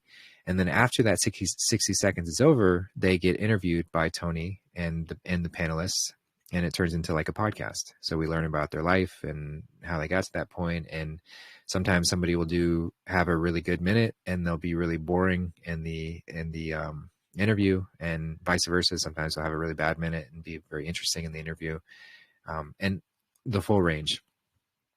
But it's all comedians. So everything that's talked about and the way that things are presented and how the discussion unfolds, and it's so funny. I think it's such a brilliant model of a show, and I love it. I absolutely love watching it. I love seeing it happen. And I'm like RFK Jr., he's been on the show before. I'm quite certain that Trump engages with the show quite a bit. Tony's talked about how he's friends with some Secret Service members, and they watch the show. So I'm pretty sure that most of the white hats are very keyed into this comedy show, because they drop quite a bit of truth. It's very much a bastion, and comedy always has been, but a bastion of free speech. And Kill Tony most certainly has been a bastion of free speech, maintaining that and saying, like, it's your responsibility if you get offended by jokes, but jokes by definition are not meant to be offensive. They're not meant to hurt somebody. So he'll specify, like, there's no such thing as a racist joke, because if you're trying to be racist, you're trying to hurt somebody. And if you're joking, you're trying to make people laugh. So you cannot, it is by definition, you cannot have a racist joke, because if you're trying to joke, you're not being racist. So he'll make that very clear. And yeah, there's no real topics or things that are taboo or off limits. So it's a really great, refreshing breath of comedy, and the way things get intertwined, and the moments that happen within the space, and the regulars who come onto the show regularly, and the ways that things unfold. It's gold. It truly is gold. It's been happening. They've been doing it for over 10 years now, well over 10 years. And every Monday they release a new episode. It's like 2 to 3 hours long every time. So they've been working hard for a long time. They have a live band play with them every single week. And yeah, I can't say enough good things about it. It's been almost a year now that I've been diving into this, and I just absolutely love it. So I don't miss any new episodes. I've gone back and watched. I mean, they have over 800 episodes now. I've watched maybe well over 100 of them, and I love it. So anyway, just to give a suggestion of something to tune into comedy wise, and it's all on YouTube, so it's not hard to find, not hard to watch. And yeah, so just a suggestion there. And but then not limited to that. Of course, there are tons of funny movies and other comedians, and podcasts that are by comedians or funnily represented, and shows that are funny and fun to watch. Yeah, so any which way that you're drawn to comedy, I can't recommend enough having that be a regular part of your life. Whether it's, once a week you're saying, hey, I want to devote to funny stuff, or just sprinkle it into your everyday. And when you start to do that, just notice how everything else just becomes lighter. Not that you don't care about it, not that it means nothing to you, but it just takes the edge off of it. It takes that heaviness that can come from reviewing what's happening in the news and what's going on with everything, and how people are responding, and that sort of general hatred and fear that's like developing within many people. And even if you're not directly interacting with them, just by you having that energetic frequency lift within you of the laughter, that effect is so powerful. It's so powerful, and it ripples out into everyone you come in contact with. You'll find yourself, I mean, I'll just speak for myself. I find myself easier to smile and laugh and joke and get into various spaces. And then that becomes contagious, where it's like, we don't have to talk about whatever's going on or your trigger points or anything like that. But if we can get to some point of laughter, that's the grounding point. And I've said before, but humor, the root of humor is HUM. So the hum and the M and the humble, the humility, to bring us back to that, the humus layer of the earth, the HUMM or HUMS. But that top layer of the soil, that grounding presence, that essence within us. So humor is a way to ground ourselves, and it's a connection point, because people don't even have to know what you're laughing about. But if you start laughing, people can't help but to crack a smile, at least, or start laughing themselves. There's so many great videos that show this effect of when we start laughing, others can't help but to chime into it.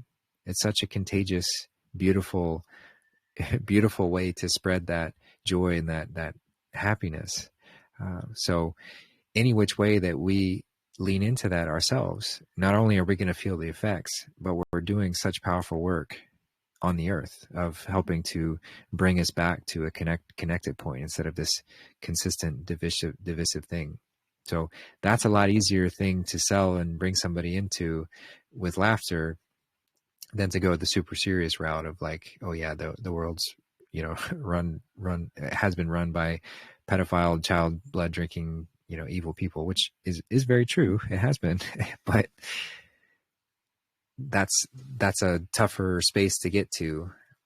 But even in that idea of just how nasty it's been and how evil it's gotten, we can still find comedy in that, because it's kind of ridiculous. It's like the textbook villain in these stories is personified, embodied by this energy in ways that we maybe previously thought were fantasy and now are quite real. The monsters are very real, but doesn't mean that we can't find joy and laughter to kind of help bring us back to that, and even to see the role that these darker elements have played in this experience. Somebody had to be the villain.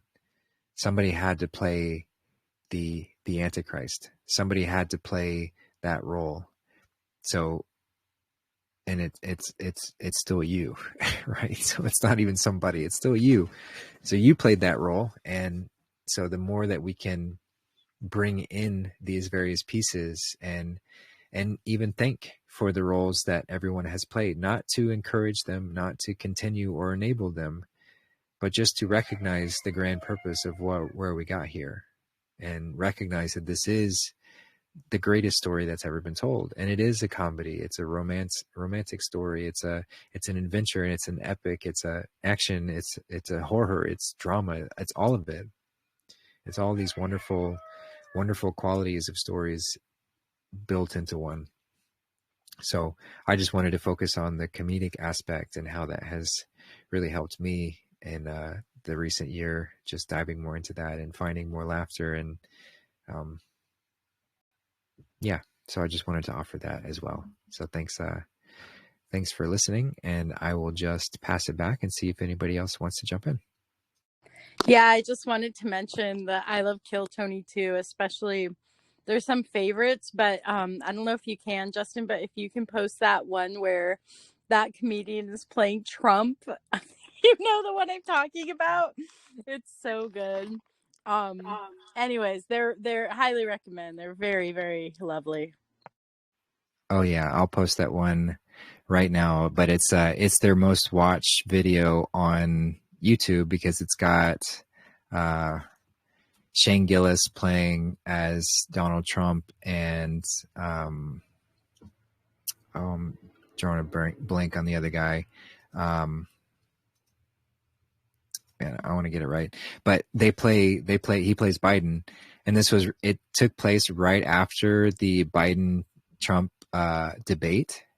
So last summer, right after that debate, and So it's like very fresh in people's minds. And they had these two comedians do an absolute phenomenal job of playing Trump and Biden. And it is so funny to watch. The episode was so funny.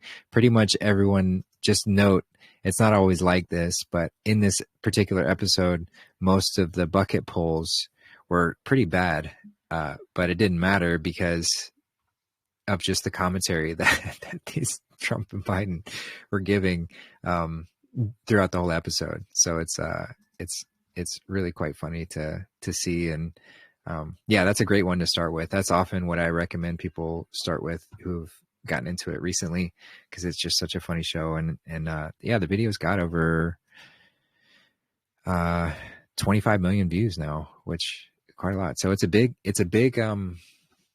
show, and it's growing like wildfire. It's massive. Like they've already had one show at Madison Square Garden, and they've already been asked to come back, and it might even become an annual thing at Madison Square Garden. So they sell it out. So it's a very big following. So yeah, I'd highly recommend it. Wasn't there one that Tucker Carlson was on too, or something? Am I misremembering that? Yeah, that one was good too.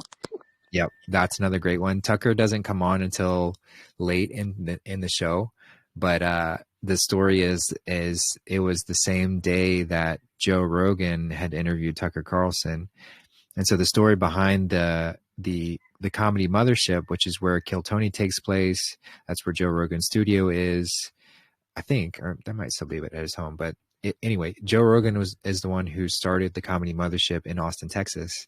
And Kill Tony was one of the first major comedians to come to Austin during the times of COVID. That was what inspired Joe Rogan to start building this in Texas to get out of California and all the other nonsense while that was going on.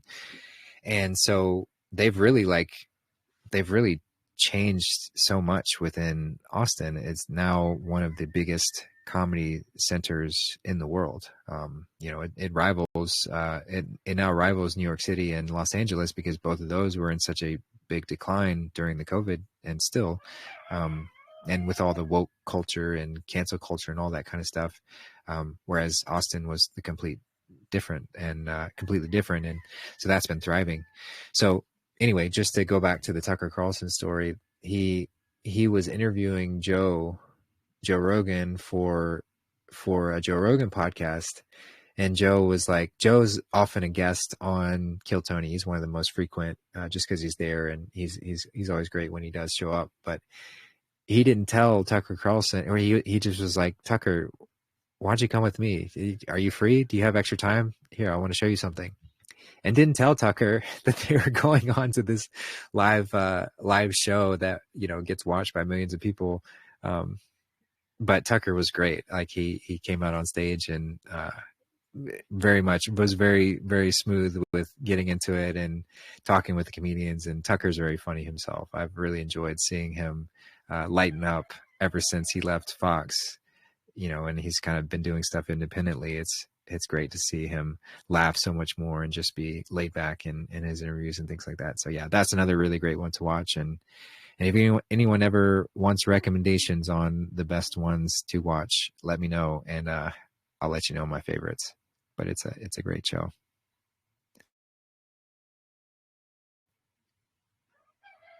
Yeah. Anyone else got anything they want to jump into? Any topics, any questions, any shares, anything that you've experienced, or conversations that you've had with others, or points of comedy within your life, or yeah, anything that comes to mind is very welcome.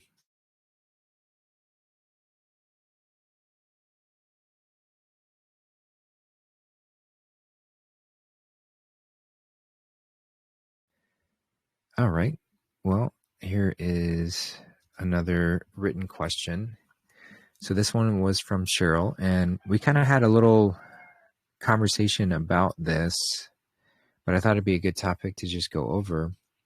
So she was talking about, or she was asking about the ways that the wandering stars, or as some call them, planets, they are not floating rocks in space. They are luminaries. They're light light sources, and they are each within their own sort of ring of the firmament, if you will. So the firmament is the great dome that surrounds this experience, and within each layer there are, as some describe, 7 layers of it, and these 7 layers, each of them kind of has. It's hard to say exactly, but as we start to uncover what is and how these work, it starts to seem more likely that they are within a particular layer of the dome. So the dome has 7 layers, the seven layers of heaven, 7 layers of hell. So it's kind of corresponding to that. So she was just asking about how that relates to the chakra system. And of course it does. As above, so below, as within, so without, as with the universe, so with the soul. So the Hermetic principle that describes this relational experience that we have, and how it's all connected in that way. So as far as, and I've seen this described in a couple different ways. So I'm not saying that this is definitive on how these layers are brought through, but one way is to describe the moon as our root. So that's at the base, that's our root chakra. Mercury at the solar plexus, Mercury at the sacral chakra. Venus at the solar plexus, which, I've seen described that the sun would be there because it is the solar plexus. But some people say that Venus is solar plexus and that the sun is actually at the heart, the center, because we have to go through the sun, SUN, in order to reach the higher levels. So the sun acts as this portal, or this gate for us to walk through in order to reach the higher levels. Mars being the throat, Jupiter being the third eye in the head, and then Saturn being the highest, the ring on top, the halo. So the rings of Saturn, Saturn being the highest, rings of Saturn would be the crown. So yeah, it corresponds in that way. Like I said, I have seen it described in other ways that make sense. Santos Bonacci has talked about it, how you can actually invert those 2 layers to show it the other way, and it still works, because that's the sort of reciprocal nature of creation itself, is that it doesn't just exist one way absolutely. It also exists the inverse way, because it's like the sine wave rising and falling. There is the coalescing movement. There's the portion of the journey where we're at the height, and there's a portion where we're at their lowest. There's a portion of the torus field where it's compressed in the center, and the torus field where it's expanded the furthest. And it's really the totality of that. So your perspective changes based on how you're looking at it, if that makes sense. But yeah, I don't have a ton to get into specifically on that. I do defer to people who study astrology and connect those things much more deeply. Santos is a great resource in that area. He's done a lot of work in that regard. We have Tom from his channel, All Is a Tom. He's spoken at this quite a lot. And then there are others out there who do get into the specifics of astrological relations to us and how it's all connected in that way. So yeah, that's just wanted to start there. And yeah, Saturn being the highest, the rings of Saturn. So Saturn is time, Chronos, as you can call it that as well. And so it's not that some people are like, oh, Saturn is Satan, and Satan is the prison keeper of this experience, and we're here to break out of prison, and this is a trap that we've fallen into, and we've got to escape out of it. And I don't agree with that at all. I think that's from my perspective, a very unhealthy perspective to hold on to, because it plays into this victim mindset, as if something else outside of us could do this to us, instead of realizing that no, everything within creation is purposeful. And Saturn being the highest ruler of this physical experience, time being the outer ring, is not a prison that we have to break out of, but it is an experience that we can grow past. While we need it, it's very important. It's very, very helpful to have a loving Saturnian influence on us that, is unyielding if we're not ready to move past it. It's not, if we're not worthy to move outside of the bounds of time, then within time we will stay. And that's okay, because we are ultimately timeless, yet we are choosing to have this time bound experience for the time that we are bound in the time bound perception. And then we can graduate past that, step into our timeless form, and continue on from there as long as we want to, until at some point we're like, hey, let's go back. Let's fall again and forget everything. Let's go through the reset, which I laugh because it seems kind of silly, especially from this perspective where we're at the bottom wanting to go back to the top. But the cycle does continue. So at some point we're like, we get tired of the timeless nature of bliss and perfection. And we're like, you know what? I want to experience that imperfection. I want to experience I want to get down and dirty again. So we do. And maybe we have this funny dialogue with ourselves and we're like, are we sure? Are we sure we want to do that? Remember what happened last time? Remember how all that happened? And remember when we started drinking children's blood and all this horrible stuff? Remember that? Are we sure we want to do that again? It's like, well, maybe we won't go through it that way this time. Maybe we'll be able to keep ourselves while we lose ourselves in a better way where we don't devolve to this form. So that's the challenge we put on ourselves, to not fall into that level of decay and filth and nastiness, but still have the physical experience of forgetting who we truly are. Anyway, that's just kind of a philosophical, comedic way of looking at it. But again, going back to the Saturn and the time-bound portion, that's why it is the rings of Saturn, because Saturn is the outer ring to move through in order to reach that timeless form, and then to embody the Bodhisattva, which is to break through that barrier and then choose to come back to help others. Because really, if we're not all at the party, then what kind of party is it? So that's kind of the perspective of those who really reach any level of spiritual growth, if you will, even though it's not really growing, it's just remembering.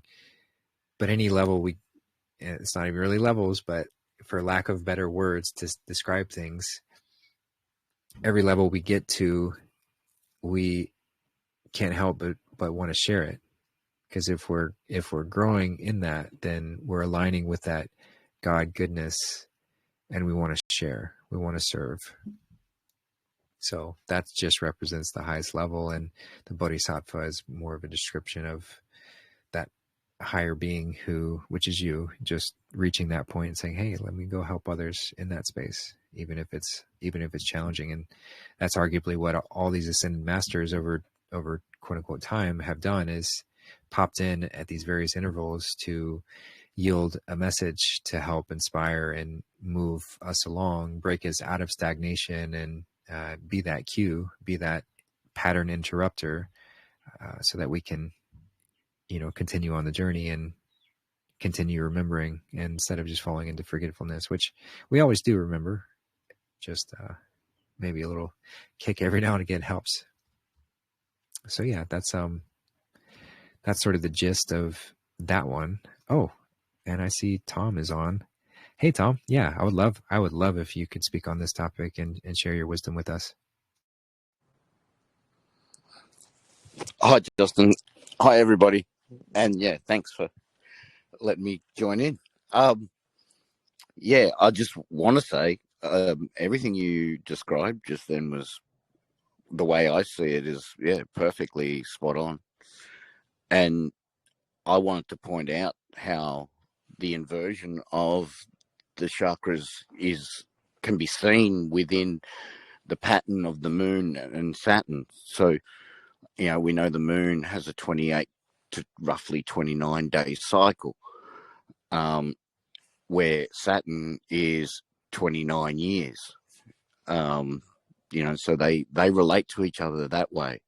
And yes, I have, heard Santos speak about it, and it makes sense how you can invert the chakras with the planets and it still has meaning, it still is relevant. But the way you described it, with the moon at the bottom and then working your way up, to me, that's the one that makes the most sense of how it works. And with Satan and Saturn and all those sorts of things as well, it's a way of describing things, really. It's, Satan is not to be feared. He's that, he's nudging you and teaching you lessons, kind of thing. He's playing the devil's advocate, basically. Making you learn lessons. And so his representation can sometimes be seen as the stepfather, and Santos relates it to as the fact that Saturn rules in the nighttime. He has exaltation over Libra where the sun sets, and so hence the Egyptian name for the setting sun was Set. And he's saying how Set can become Seth, and then Seth is Joseph, the stepfather. And there is a very strong relationship between Saturn and the sun, and how they oppose each other in the zodiac. And that's the war that we see between Jesus and Satan. But it's it's not it's a war that's it's all about us opening up our consciousness and learning. That's the war that's happening. The war is within ourselves more than anything. So just wanted to back up everything you said there, Justin.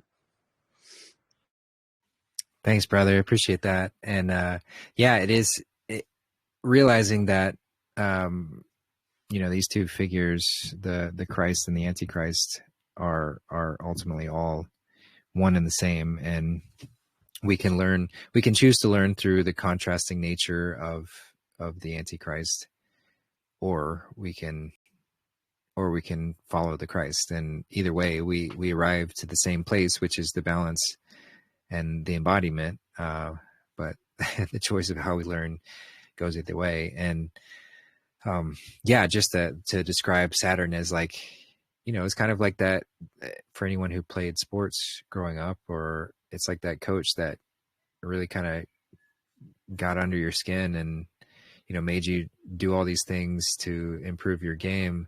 But you felt like, like they were a hard ass or whatever, and didn't necessarily appreciate them at the time. But then you come to realize just how much you've improved based on how much you've been learning that they gave to you. Or you can look at that from like a father figure, or somebody like that tough love approach. It's very effective to learn through that means.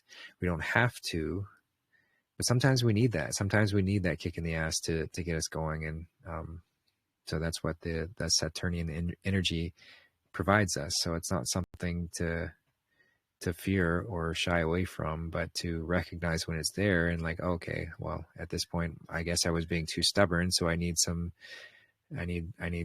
to kick my ass a little bit, and that's okay, because I'm going to learn through that. And if I don't need that Saturn energy to teach me, then it's not necessary. But that's my choice of whether I'm listening or engaging with it, or if I'm being stubborn and growing too attached to whatever it is. So thanks for that, Tom.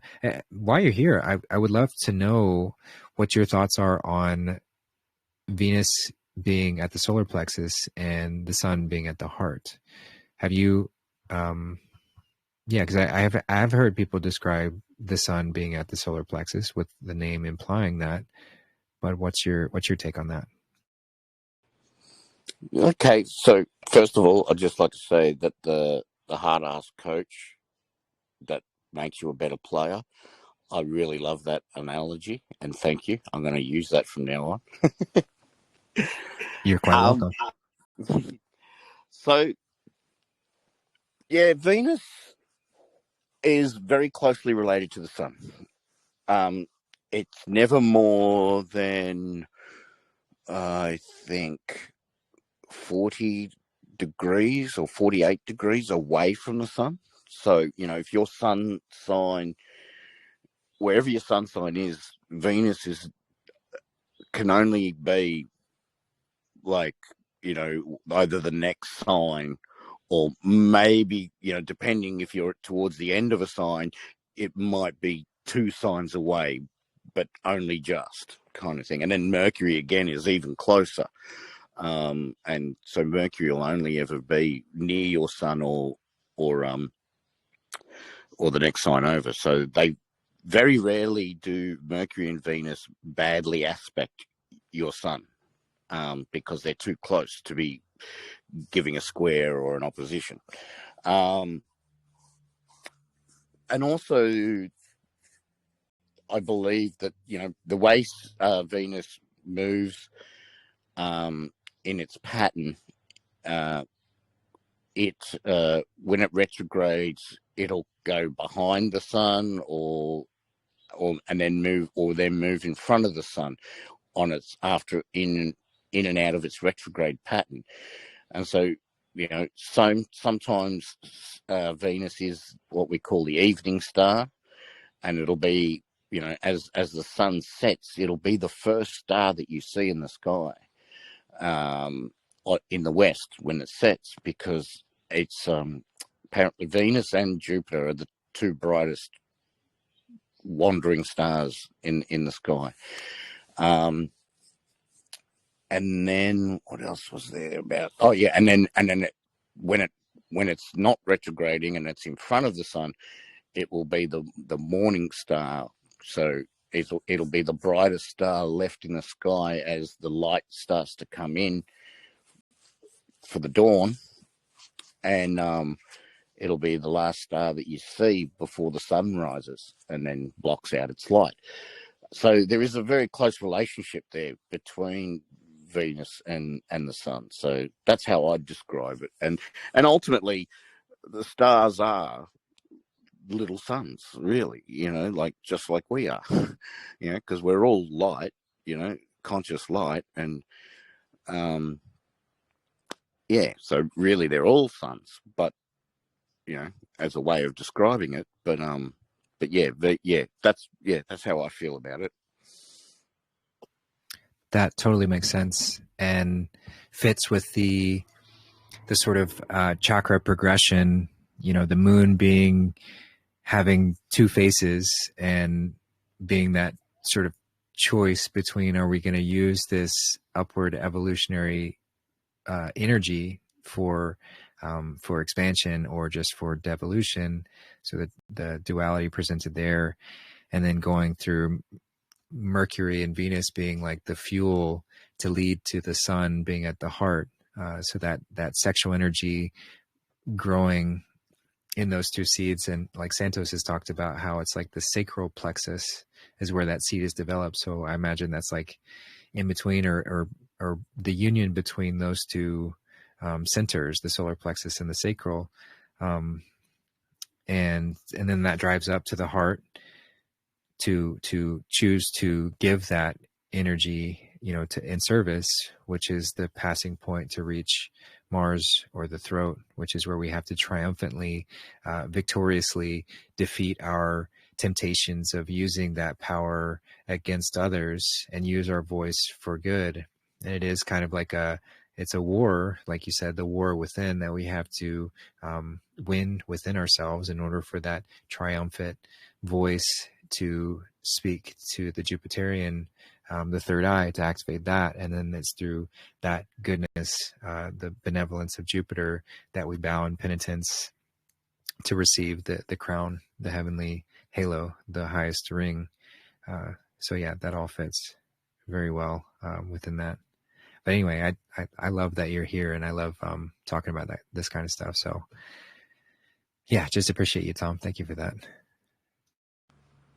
Cheers, Justin. And yeah, I'd like to, like, when you look at the colors too, I find you'll see a relationship there. And so, like, the sun being green in the heart, well, the sun is we all know that plants need sunlight, and green vegetation doesn't happen without sunlight, and and then the element, or the metallic element that is associated with that, with the sun, is also gold, so it's green and gold, beautiful, I don't know, vibrating light, and then Venus is copper, and so copper, has that orange tinge to it, which is, that's where it is in the chakra system. So yeah, and Mercury in that sacral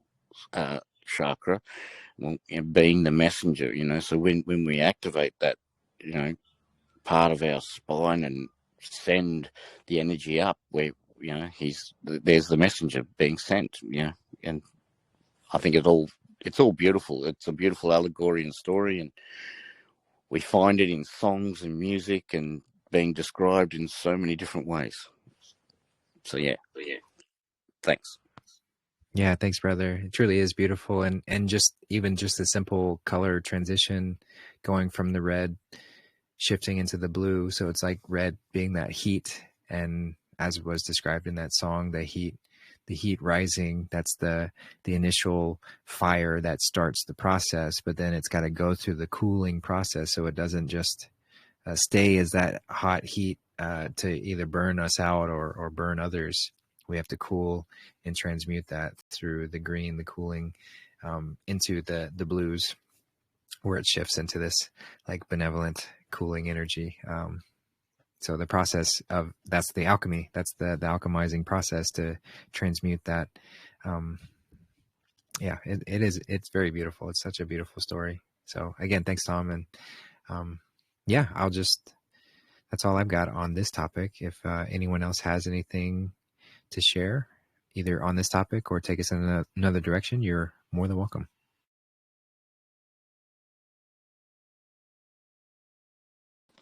Hi, I just wanted to say that Saturn energy has been prevalent in my chart for almost 20 years.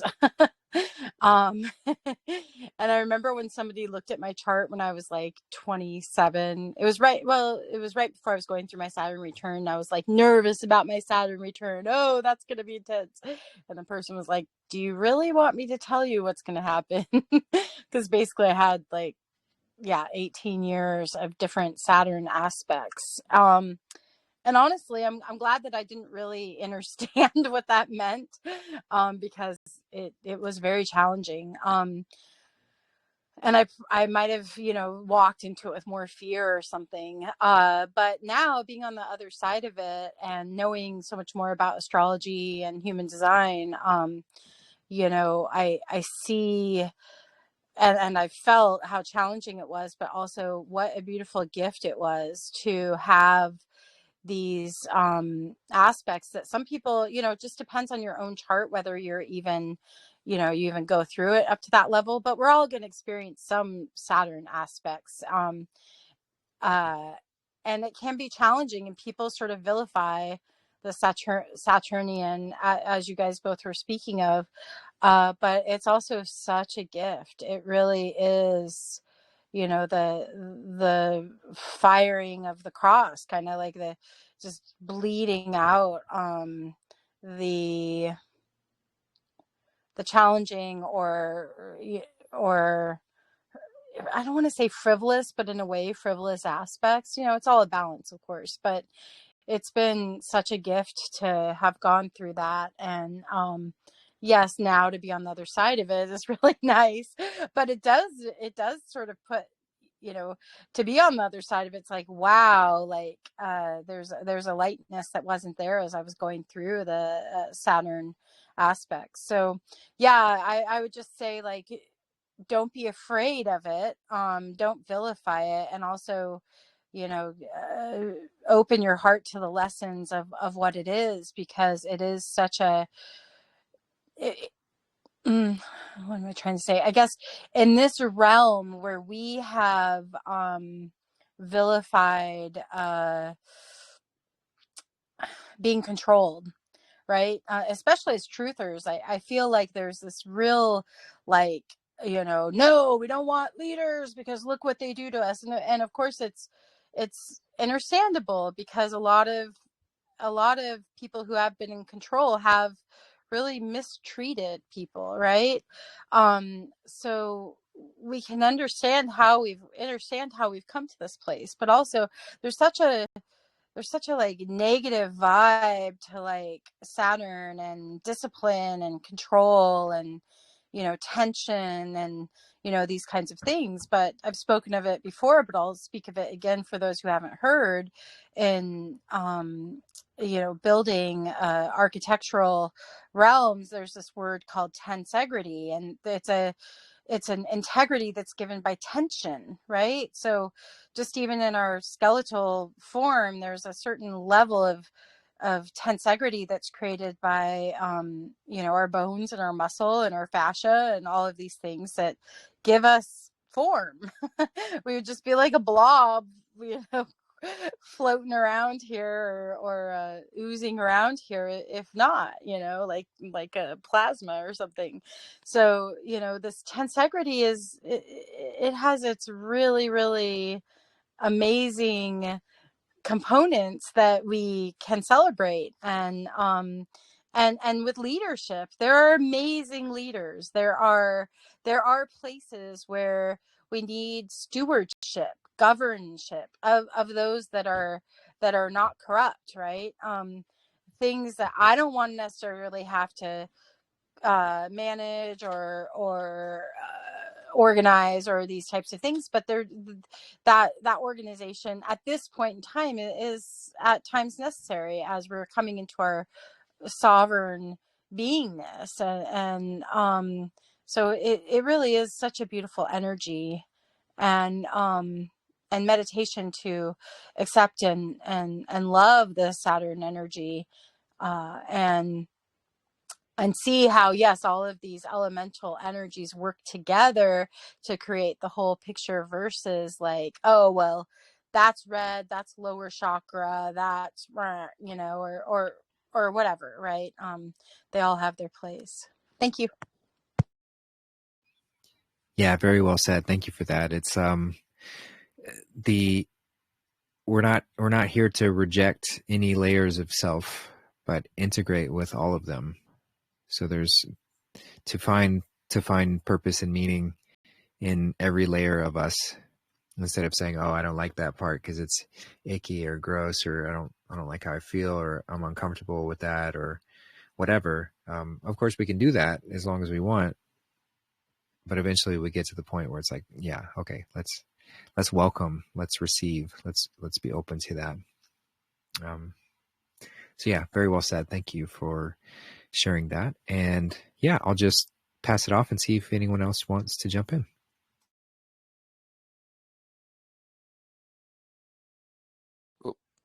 I'd just like to add a little bit there. Like Lila jogged my memory a bit, talking about her Saturn return.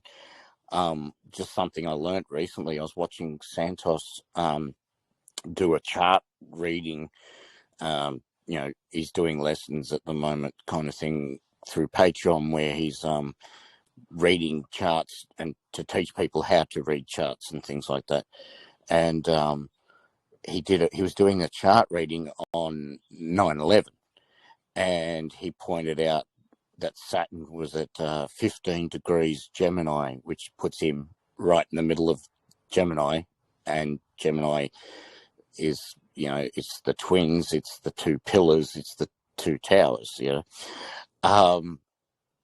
I noticed like that, how it related to me, because it made me realize, it's like, wait a second, my Saturn's in Gemini, and yeah, so my Saturn is at 14 degrees Gemini. So yeah, so my Saturn return, my first ever Saturn return was just before 9/11. So yeah, just thought I'd share that little information. Yeah. Yeah, thanks for that. Those have got to be some pretty informative classes to sit through. Yeah, he's yeah, that sounds awesome.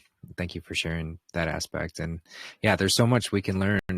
There's so much. That's why Santos calls astrology the true science, because it's like from that we can learn everything. We can learn how this whole experience works. We can learn how we operate. And of course, there are other ways to like expand on them and talk about it, but it's really all centrally focused on the same thing, because we are the stars. We are the stars. And so we study the stars and we're studying ourselves. We're studying this experience. So yeah, thank you for that, Tom. And yeah. I'll go. Could I say something else about that? I just wanted to say, Tom, thanks for sharing that. I didn't realize he was doing that, and wow, what a gift that is. It's so fun to listen to readings, and especially when you're learning to be taught in that way. It's a great learning tool. So what a gift he's doing that. So yeah, and thanks for being here to share your wisdom on it. And yeah, it's just nice to have you on the call all the way from Australia. I also wanted to say there can be this danger in thinking that it's left-brained, right? Because it's like so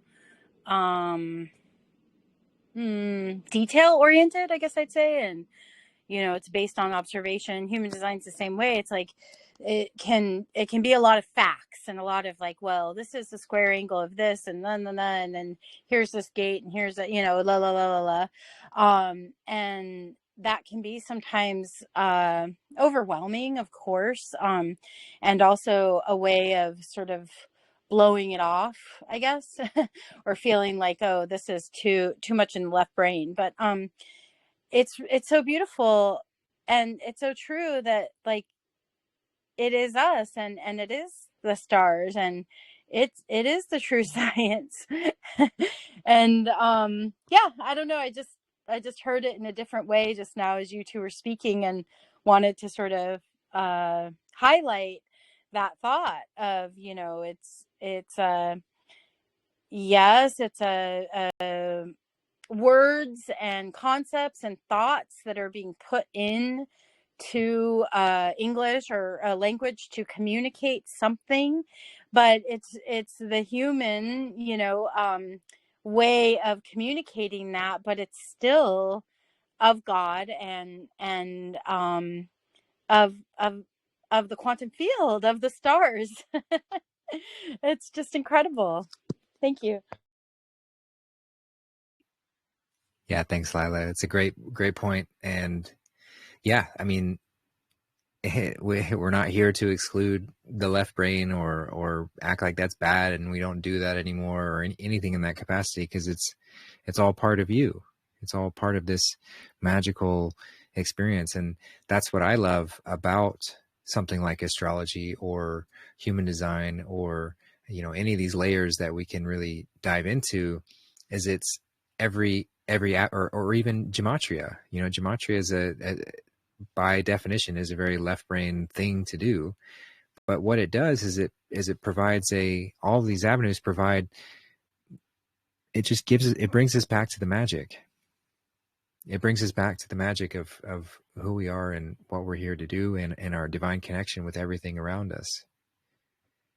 So it's like dancing. It's a dance, right? So we're dancing back and forth between hemispheres to go into the left to discover the wonder, discover the nuances and the facts and the way it all ticks.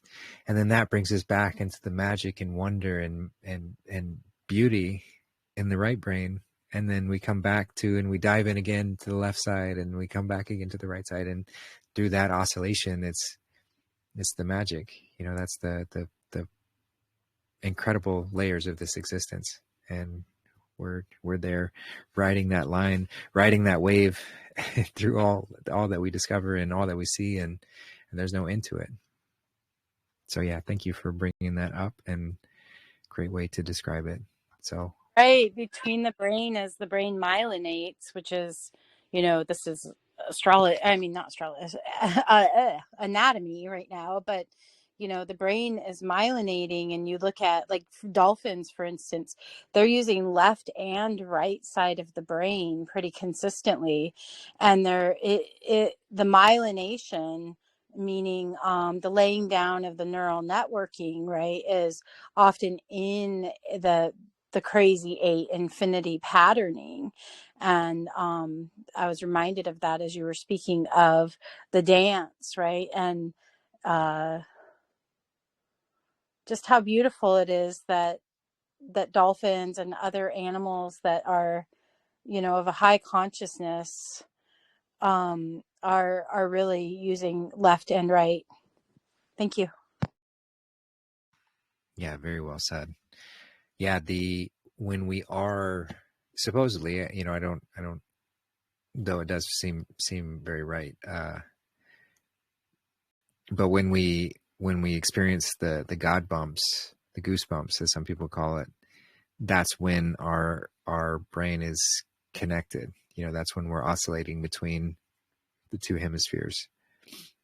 So that sensation, that feeling, maybe when you're watching a compelling part of a movie, the love story, or you're at a concert or hearing some music and you really get that feel, and it's like that's divinity peeking through. That's you stepping into that divine flow and feeling it and having a tangible sensation to go along with it. So yeah, great stuff. Yeah, I'll pass it back and see if anyone else wants to jump in, either on this topic or anything. I was just with what Lila was just saying before about aspects and squares. I see it now. The more I've learnt about astrology, I see how when transiting planets create oppositions or squares in your chart, it's an opportunity for change or development, rather.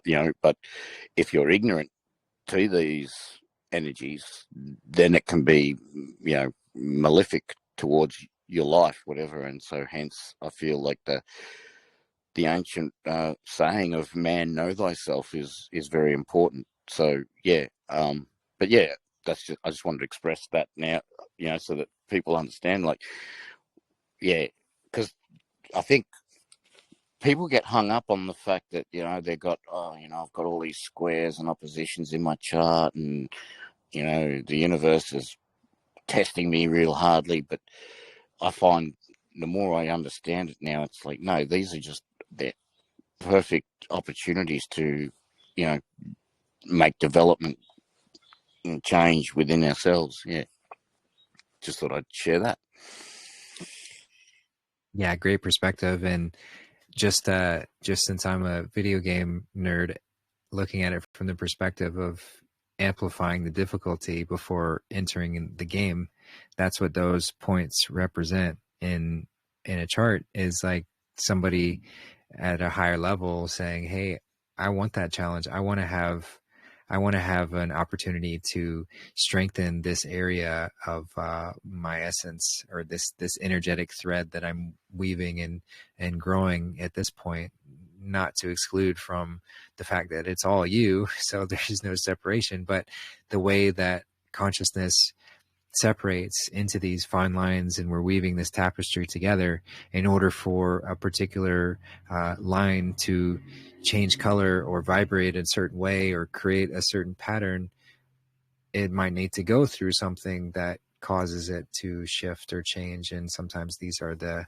perfect opportunities to have that happen. And so again, if we're just viewing it from a victim perspective, like why is God punishing me? Why is the universe so hard on me for making me go through this? And it's like, well, you said I want to do this, at your highest level. You've just forgotten that you've forgotten that layer, that it's really you who's like, yeah, sign me up for the challenge. We don't like playing the games that are too easy.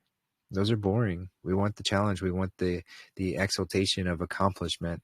And so having things like this is just another layer of that built-in points of accomplishment that we can acquire, and then look how strong we become because of them. So again, going to that Saturnian hard-ass coach kind of model, like that's the coach embedded into various points to strengthen and improve our game.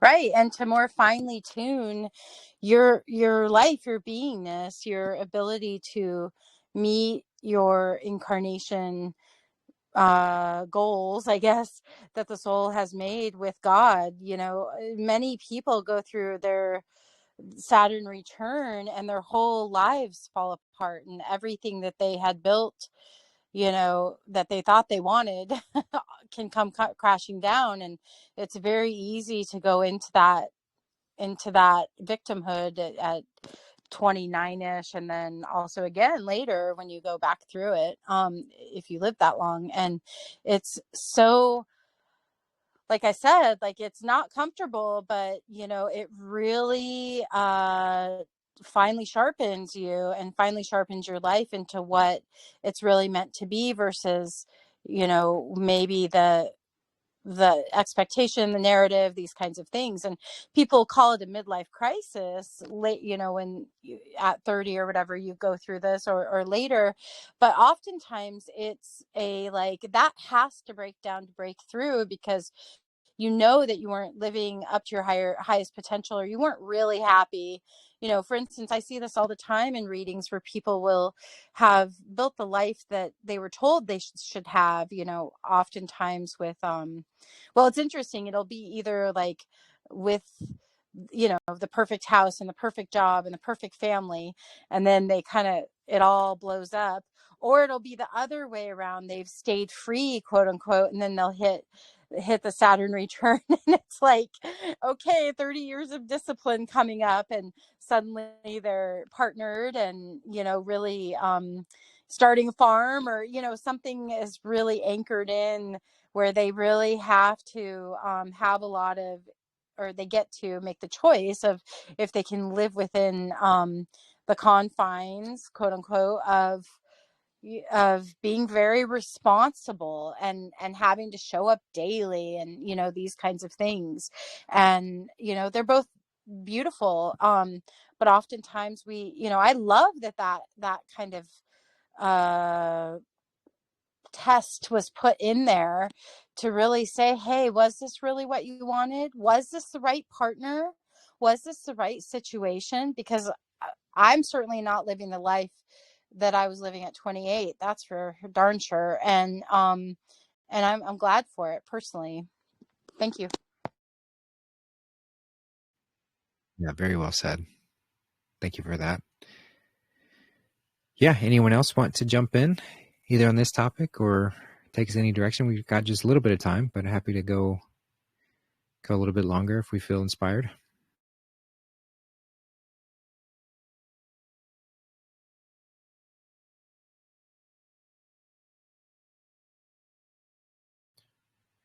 All right.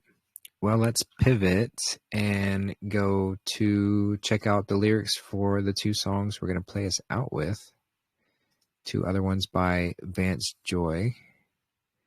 So just going to share my screen here. All right. So the first song to play us out will be the song Clarity. So the day began like all the rest, a frantic beating in my chest, a panic reeling in my brain, perspective lost, but nothing gained. I was so stuck inside my shell, then the ground began to sway. I realized what mattered most to me. So yeah, this is a great poetic representation of that fallen state where we've fallen to fear or doubt and perspective lost, but nothing gained, where we lose our perspective. But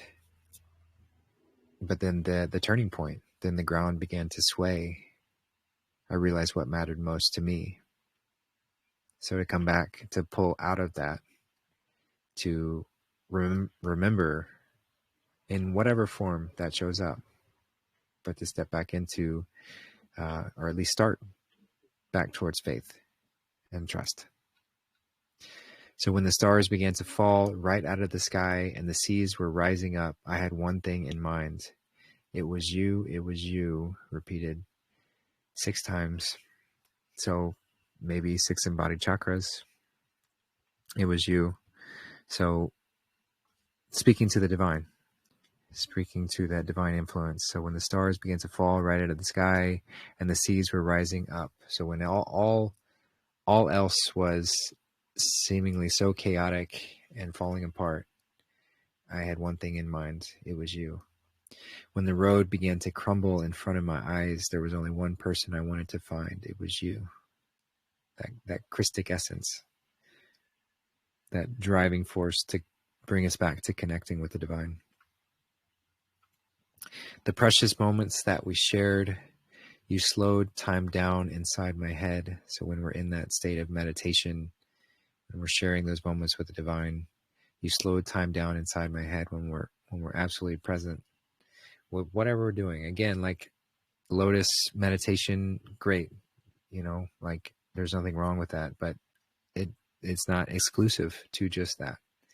You're painting, you're singing, listening to music, you're hiking, sitting in nature. All of these moments can very much bring us into that absolute presence, those precious moments that we shared where time is slowed down. I wish I'd found this clarity while I still had you close to me. So the fleeting moments we have where we are experiencing sort of more an outward expression of comfort, divine influence, and then we perhaps lose that in order to inspire us. These challenges that we're talking about in the conversation to bring us back into that awareness. I wish I'd found this clarity while I still had you close to me. So to the wisdom to maintain that clarity in all moments and not be so fleeting. But I was stuck inside my shell until the ground began to sway. I realized what mattered most that day. So again, the fall and coming out of it. And then it repeats there, and repeats again. So yeah, that's that song Clarity, just of reaching that clarity by connecting with this divine influence and moving in that way. So a beautiful little song there. And then the other one is called Fire and the Flood. So I was only walking through your neighborhood, saw your light on, honey, in the cold I stood. So honey being a reference to the melatonin within, or this divine essence within. In the cold I stood, saw your light on. So we saw the Christic example. We're walking through your neighborhood. We're walking along our life path, and we saw the Christic light on, honey. In the cold I stood. So we're standing out in the cold and we're recognizing this light. Anywhere I go, there you are. We can't escape it. Anywhere I go, there you are. I've been getting used to waking up with you. I've been getting used to waking up here. So again, just sort of the nature of our relationship with the divine. Anywhere I go, there you are. Anywhere you go, there you are. You are always there. So you're the fire and the flood. The fire, the baptism of fire, and the flood, the baptism of water. These two seemingly opposite elements coming together to, as we talked about earlier, the fire of the red and the blue shift, cooling that fire, merging those two seemingly unmergeable essences, the masculine and feminine together. merging together as one. So you're the fire and the flood, and I always feel you in my blood. It's part of us. Everything is fine when your head's resting next to mine. So when we're in that communion with God, you're the fire and the flood. Since we met, I feel a lightness in my step. So we become lighter. That, yeah, I mean, the comedy I mentioned, the laughter, the lightness. Since we met, you're miles away, but I still feel you. There's no physical distance. It just is. It's a feeling. Anywhere I go, there you are. And late at night when you can't fall asleep, I'll be lying right beside you, counting sheep. Anywhere I go, there you are. So again, just that perspective. And it repeats here. Now listen here, she said. Boy, when you know, you'll know, and I know. So now listen here, she said. Boy, when you know, you'll know, and I know. So this is the maybe allegorical, slightly cryptic way of when you know, you know, and this message that we try and impart and give to others. And the Christ is always embodying different beings to bring the same message, to be that cue, that pattern disruptor. Now listen here, she said, boy, when you know, you'll know. When you know, you know. So, you know, there's no other way to really describe it, because it's ultimately beyond description, but we love to try anyway. So it's just knowing. It's that gnosis. So yeah, and then the song repeats again when everything is fine, when your head's resting next to mine. You're the fire and the flood. So yeah, those are those two songs. I hope you enjoy them as we play this out. And just want to say thank you everyone for being here today. Another amazing conversation, going into all sorts of wonderful spaces and places. And yeah, thanks everybody who chimed in. Thanks Lila. Thanks Tracy. Thanks Tom. Thanks everybody else for listening. And yeah, I hope you have a wonderful rest of your day wherever you are. And we will continue these in some way or another. I will say that next week, I'm very excited. I've got the opportunity, a huge thanks to Jill, but she has offered to take me and Darth and Joanna's two oldest children to go see Mumford and Sons. So that's what I'll be doing next Wednesday and Thursday. It's a distance away, so I'll be gone most of those days. And yeah, really excited about that. But just want to say that next week's show I will likely do on Tuesday, and we'll have that prior to me leaving. So it'll be a bit earlier. So just wanted to give a heads up there. And yeah, and then likely we'll do a watch party tomorrow night, and got a couple of exciting things in the pipeline that I'll let you guys know when they come about. And yeah, that's that. So love y'all very much. Have a wonderful day, and we'll talk soon. Take care, everybody.